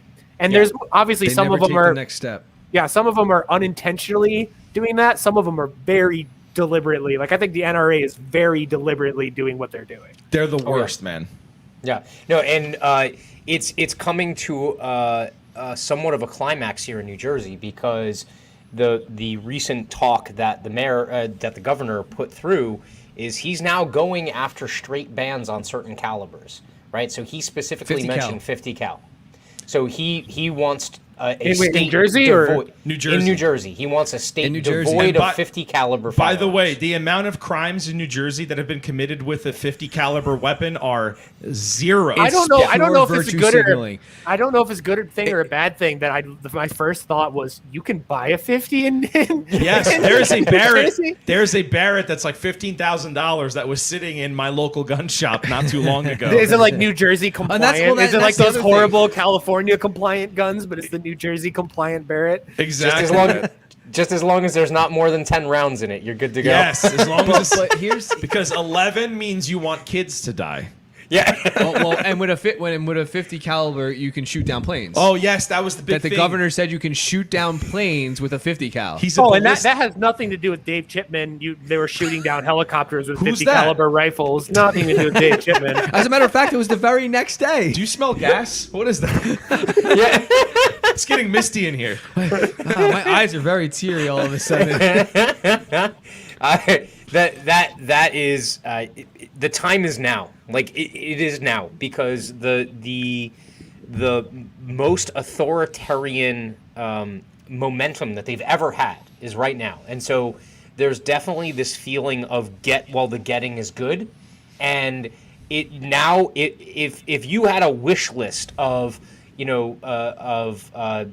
regulations and rules and crackdowns and everything like that that you wanted to do as an authoritarian, now is the time where you just throw everything against the wall, like everything in the kitchen sink, and you try and get as much on your agenda as possible, because they'll be looked at as like the most progressive or the most, the biggest reformer, right? The same thing applies on the right, right? Like everything that the right that wants to do that's authoritarian, whether it be war, whether it be basically making decisions. I mean, you see it with DeSantis, right? Like DeSantis used his momentum to like go way beyond, right? It wasn't just stopping mandates. It was now creating mandates to stop mandates. Yeah. Like banning, putting in hate speech laws, criticizing Israel. Yes, yeah. Like, or how about the new thing he just did? Oh God, what? He's mandating that they have anti-communism classes in all of this, for all school students in all public schools in Florida. It's just like for people to understand they're going to too, wrap up civics into it. Yeah, for people to understand, the problem isn't that they're doing anti-communist training in schools. The problem is it's the government version of anti-communism training. I said my wife was all excited because like we're going to Florida and everything. Oh, look, they're not going to let them teach that communism. I go, no, you don't understand. All they're doing is ramping up the indoctrination about how government good if done right, when we all know government bad. Here's the places where they didn't do it the right way. Right. But we're going to do it right because we're benevolent and we care about you. So, don't listen to those horrible commies, but here's this book about how we did nothing wrong in Iraq. Now stand for the national anthem and put your hand over your heart. Like, that's what you're now pray to your magic sky cloth. It's ridiculous. But I do have to jump out because I actually have to do a meeting for the end of the damn war thing. So no, that's good. Look, Magnus, awesome, thank you very much. I appreciate it, man. I know you're busy, dude. Keep plugging away and let us know how we can help. A couple of us are going to try and be there on September 11th. To go. So yeah, let us know if we can do anything. I plan on doing a telethon on the 28th. I think it is. That date might be wrong, but around then I'm gonna do a 12-hour stream, and I'm just going to like bring random people on, talk to them for like 30 minutes, grab a next guest. So who knows? I might hit anybody up to jump on that and talk about why they hate war from 100 different perspectives. Go for it. Let's awesome go. to finally talk to you guys from fucking Blue Star. You're like one of my heroes. So that's great to finally meet you, man. Love the shit you do. Thanks, brothers. All right, y'all have a good night. Take care, brother. Take care. So that's all fantastic stuff. I love the fact that all of the work that you put in. Here's something else that people need to understand. This idea of like, it's the touchdown pass on Sunday, right? Like, first of all, it ain't happening. You haven't won anything yet, right? Like we're still in the midst of the fight. But the other thing is that there has been months of busting your ass that hasn't resulted in any notoriety or anything like that has led to this point.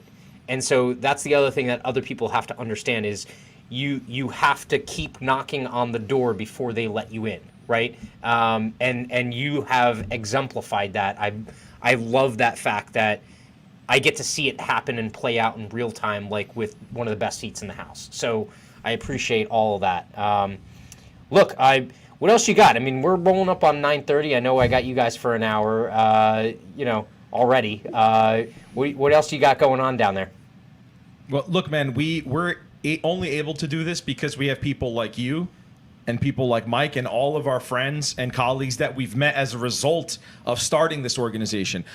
I knew who Mike was, but we weren't friends. But I didn't know any of you, right? We didn't know each other 12 months ago, okay? So that's the real testament to our success, right? We talk about building communities. We've already built a little community with our friends, and now we're leveraging our knowledge and our skills and our resources to scale the impact we can make. And for us to be on a nationally recognized lawsuit within a year, that's a great victory for me as a starting point, and we have a lot of other fun stuff planned. So I hope that people who are interested in our message and our philosophy join us. And you don't have to do anything. You don't have to protest. You don't have to do anything crazy. We're a fraternity of sorts, right? We just want to get together, have fun, have parties, have events, do streams like this. We'll talk about anything anybody wants to. If you have a subject that you think is important, that you want to talk about, that you want to debate someone on, hit us up at bluestarunion.com. We're an open organization.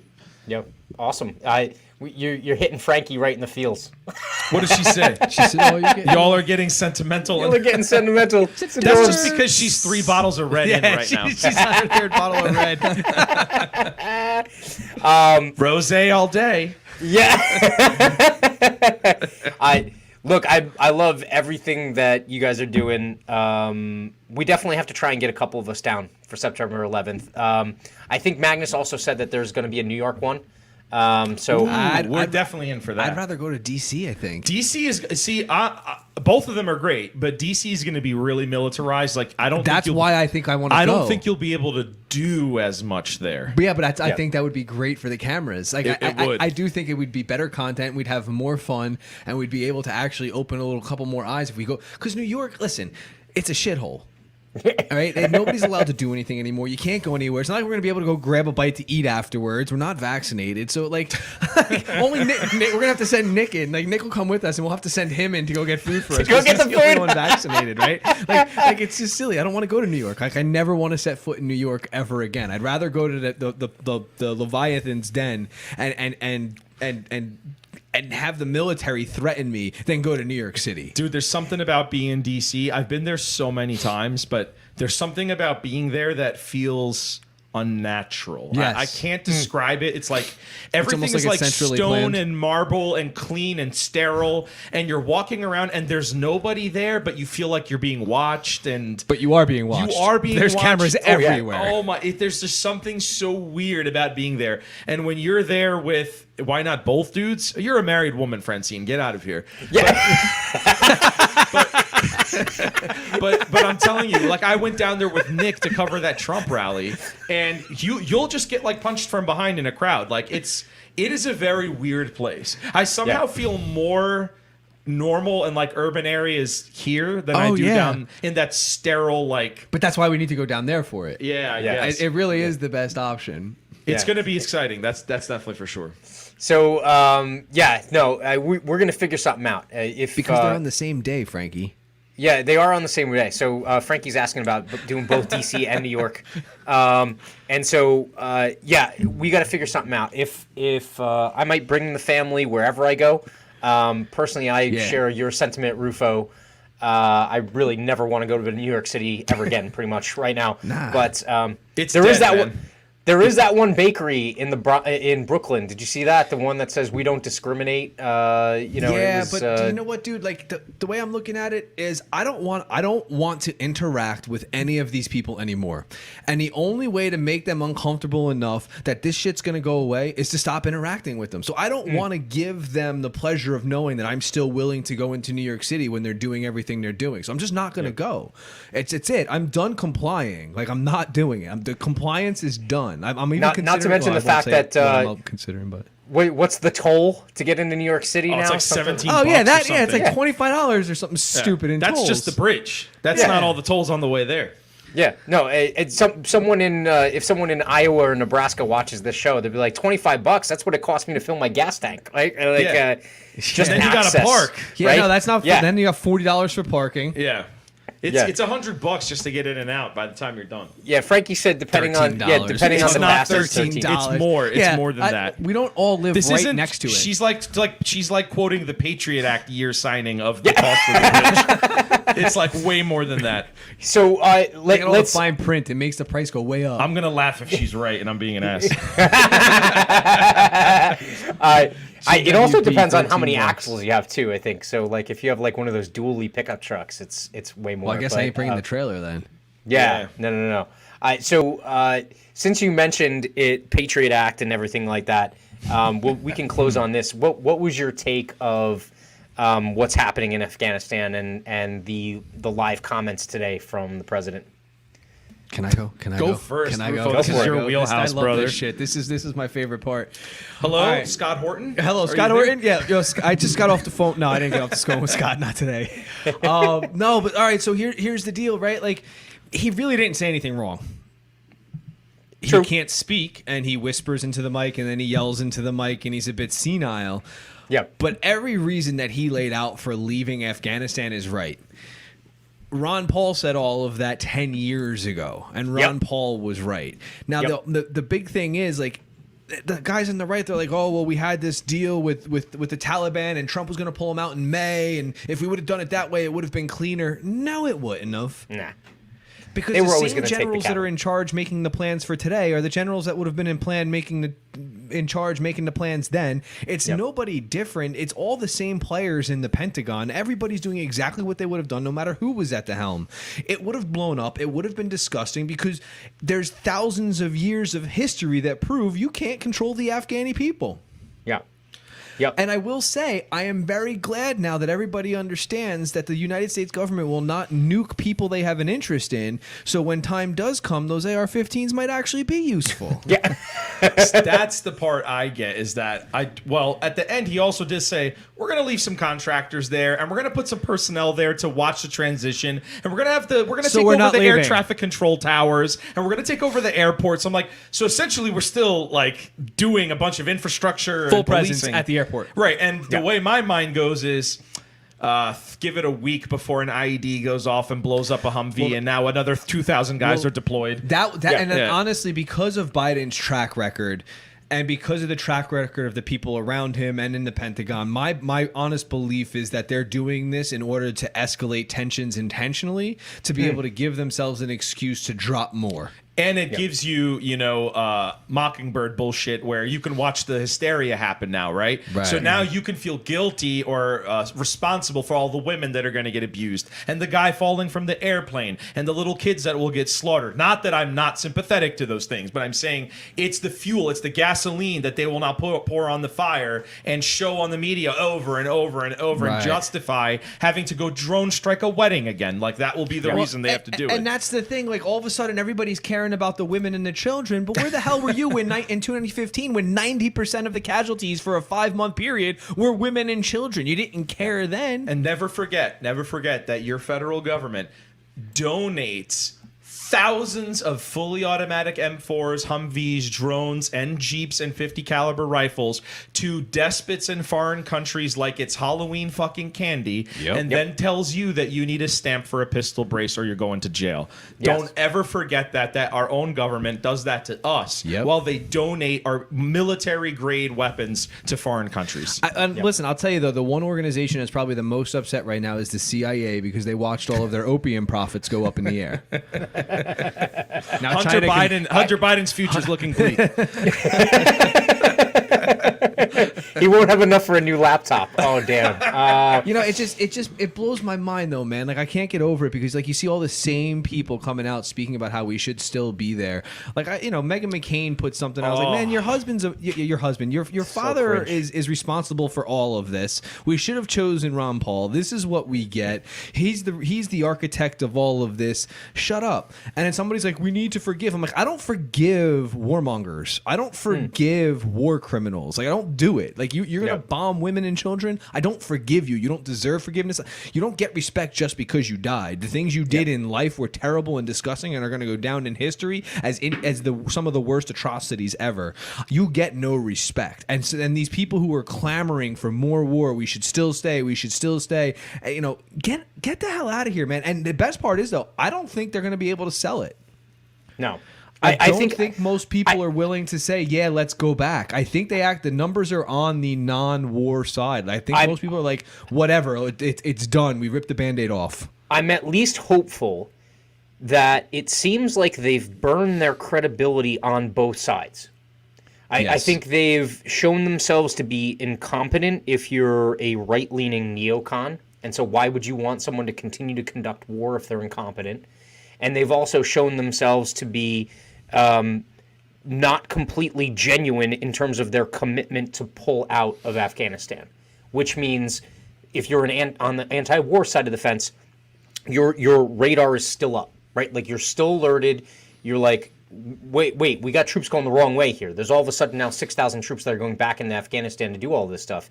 So not to mention the fact that, all right, even if this is a baby step forward, this is like, again, it's that appeasement thing. It's that 10 bills and 5 pass, right? If this one thing is a step towards, removing ourselves from forever wars, There's still Yemen. There's still Syria. There's still troops in literally dozens of other countries throughout this world, and in some level of warm or hot conflict, which is also why it's extremely important for, whether it ever gets passed or not, making not just elected officials, but people aware of the Defend the Guard Act and trying to push that as hard as possible. Do not allow your daughters and your sons to sign up for the National Guard thinking that they're protecting the United States and be deployed to another country to protect opium fields or protect a military installation and contribute to the death and destruction of innocent people who, the biggest hypocrisy in this entire thing are the people that are on the side of thinking that we need to continue war operations, thinking that it's better for us to kill those innocent people than for the Taliban or someone else within their own country or within their own tribal environment to do it. The blood is on your hands. Just get as far away from it as possible. The problem they have is that there's an entire generation of people who are almost 40 years old now, and some of them are 40, that half their life, their friends have been dying. Their friends have been coming home and killing themselves. Their families have been destroyed. They've seen all kinds. The war has ruined their lives. They're not going to side with you. And it's the largest generation outside of the baby boomers that have been torn apart by this. So they don't have the numbers, and the support isn't there for the continued war. However, I will say, you bring a good point up, Matt, about how all of the other conflicts are still going on, right? So he talked in his speech about, it's been 20 years. We can't have this go into its third decade. I don't want to hand this off to a fifth president. The truth of the matter is, if that was the case, you should be citing the other wars that have been happening since at least Obama was in office, right? Because now we're at 12 years in Syria or something like that, right? Like we've been in Libya since what, 2009? We control the Middle East in that sense, and honestly, if you're not willing to get out of those two, everything that was said today is complete bullshit. And it's all appeasement. It's all virtue signaling. That's why I do believe that we are going to end up going back in there. And if we're not going back in there, a little conspiracy theorist in me says they're going to use the troops to man the state borders to prevent people from traveling state to state if they're not vaccinated. But that's a different story for a different day.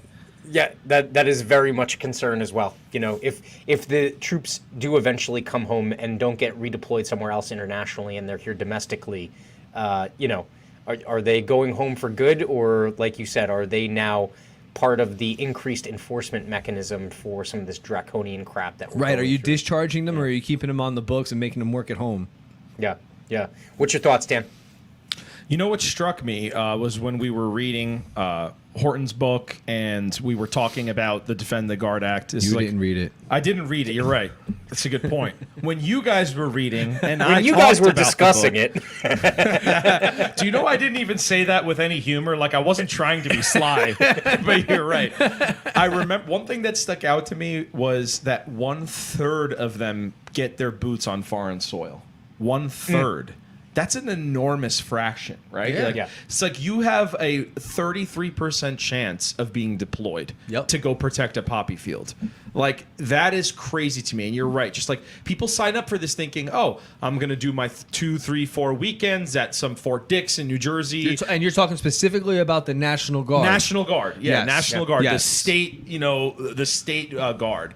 And people go into it thinking that that's the factoid that kind of struck me. Yes. It's like you have a colossal, a very good chance of potentially getting deployed, thinking you're going to help people with flooding down the shore, or doing some engineering project or performing security at some event. No, you're going to be deployed. You're going to get likely fired at, be involved in something that's traumatizing, that's terrible and inhumane, and it might not be anything of your own volition. That's the part that kind of stuck with me. I'll be honest, man, like I've told you guys before about my metamorphosis. When I was a young kid, I was like a neocon in college. So for me, like, coming full circle on all of this is like this big 360 degree like turn of events in the way that I look at this stuff.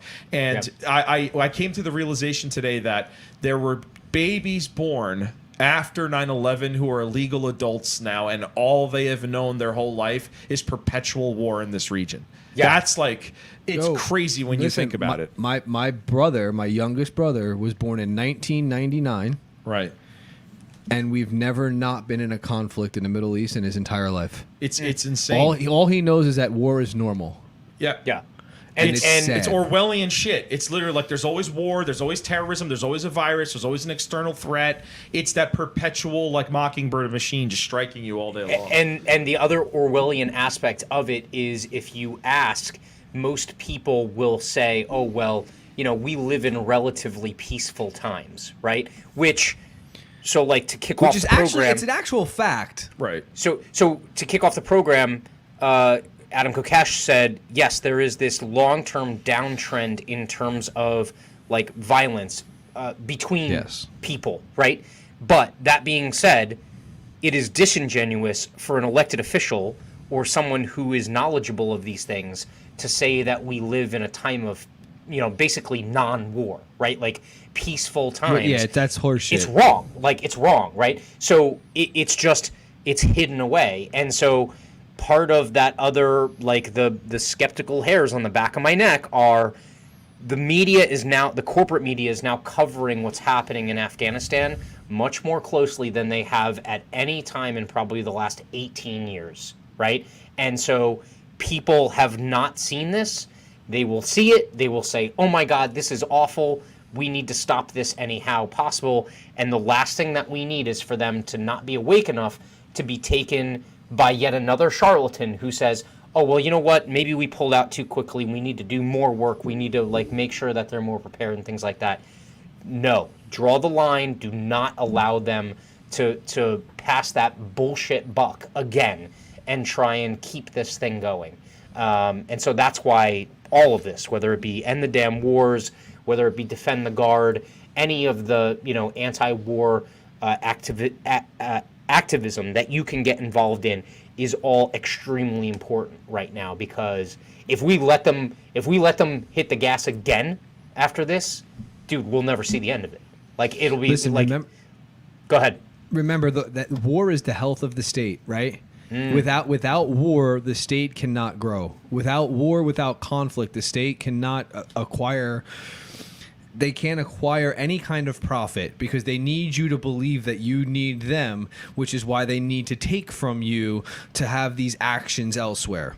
Yes. So if we can get to a point where we end the wars, now we have a real shot at breaking down the government, at shrinking government, and potentially moving towards the end game of no government, right? Yeah. I know that scares a lot of people, but in reality, 99% of your life happens in a state of anarchy, and there's over 200 countries that operate in international anarchy every day. And look, if you are a parent, do not let your kid sign up for the military. I know there is some purist, patriotic bone in your body that would be proud of it, probably, but do not let them do something more patriotic and help their community. Let them do something more patriotic and help people here in the United States, as opposed to feed the become homeless. Donate to Feed Philly. Donate to Feed Philly. Go get in your car and drive around Philly and give homeless people packages. Yes. Yeah. Do whatever you can to build your community here. Do not allow them, even if they're looking at the National Guard. Be skeptical of that as well, because they have that 1 in 3 chance of being deployed overseas and shooting brown women and kids. Like, do not allow that to happen. I wish I didn't have to say that. I wish there were some redeeming characteristics of the military that I could then fall back on. But the problem is, it's not the men and women that fight. The men and women fight are lied to. They are literally lied to. They are lied to. They're brainwashed. You know, they definitely 100% believe that what they're doing is right and just, because that's how they're taught. That's why they go through those strict boot camps. That's why they go through all of that, the mental molding that they put them through for 6 months to a year before they even see anything. Yep. And you can't blame them for it, so to speak. Once they've been shown the evidence, though, after they leave, and they're still supporting it, then it's like, yeah, it's tough. all right, when are you going to make a decision to follow the path of not killing people? Yeah. No, it's Please do not let your kids, do not let your kids sign up. I know it sounds un-American. You know what? I am not one of those nationalist people that's going to sit there and just wave the flag, right? You know, the snake's on the shirt, right? Like, do not step on anyone, right? The leftist women now all get to sign up for the draft. Yeah, right. They won. They're now equal. You too can die for liberty and shoot. You too can be forced to die for liberty. Yes, and shoot BIPOC people. Yes, yeah. BIPOC. Right? Yeah. Look, guys, I really appreciate it. I know we're running up against 10 p.m. here on the East Coast, so any parting words? Where can people find information about Blue Star Union? So very simple, bluestarunion.com. We're a 501c3 non-profit, so any donations to us are tax deductible by virtue of the IRS. So we need to be able to fund, our efforts, like this legal effort that we're heading into this year with the carry privileges in New Jersey. We want to do a lot of other activism, like the things we described, talking to Magnus, teaching people about Second Amendment, exercising their rights, filing their permits, learning about education, safety, operation, and a lot of other fun stuff that we want to do outside of the Second Amendment sphere. So if this is something that interests you, even if you can't donate, if money is out of the question, subscribe to our YouTube, subscribe to our Twitter, follow our Facebook group, get involved with our socials, and come out to one of our events as we start hosting parties going into the fall. And just keep in mind, these aren't going to be just parties and just social gatherings and just social clubs like a lot of other organizations may be. There's going to be actual things happening at these parties. There's going to be actual signups. We're going to be making plans for actual activism. You're going to be getting asked to get involved or to participate in something or not participate in something and just share a few tweets to show people that we are doing things on the streets. So just know that it's real. It's not just a social club. It can be. But there's going to be a lot of activity and real things actually happening because you need to do something, right? Isn't that the title of the show today? Do something. At the very least, if nothing else, you're going to make some great friends. You're going to meet people that you don't know, that you're going to build lasting relationships with. And that's how we really move the political sphere, is through community and culture. Building communities. Make some friends, reach out, build some new connections. It's a great organization to join. And the other thing that you'll find out is we fight like cats and dogs, like family, and then we hug it out and have a drink afterward. Like, that's just the way it goes, man. Like, it is a fantastic environment. So, look, Mike, when you mentioned you only have the rights that you can take, I think I felt Magnus's sterner sense. I know. That's why I did it. He saw his earlobe twitch. He's like, he's talking sterner talk. Are we on for Friday night for book club? I think we were targeting the 20th. I think I'm free. Let me check my calendar. Yeah.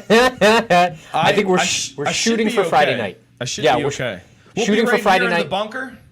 Yeah, we could do it in the bunker. Yeah. That should work. We are covering the Anarchist's Handbook, so I know everyone has been looking at it and covering it and doing pieces and stuff like that. We will do our own take on it. I'm sure there will be some fun quotes and all kinds of other stuff that comes from that. So another reason to subscribe to the Blue Star Union YouTube channel so you catch that live cast if and when we do it Friday night covering the Anarchist Handbook. So, look, gentlemen, have a good evening. Hopefully you guys have a couple of beers over there.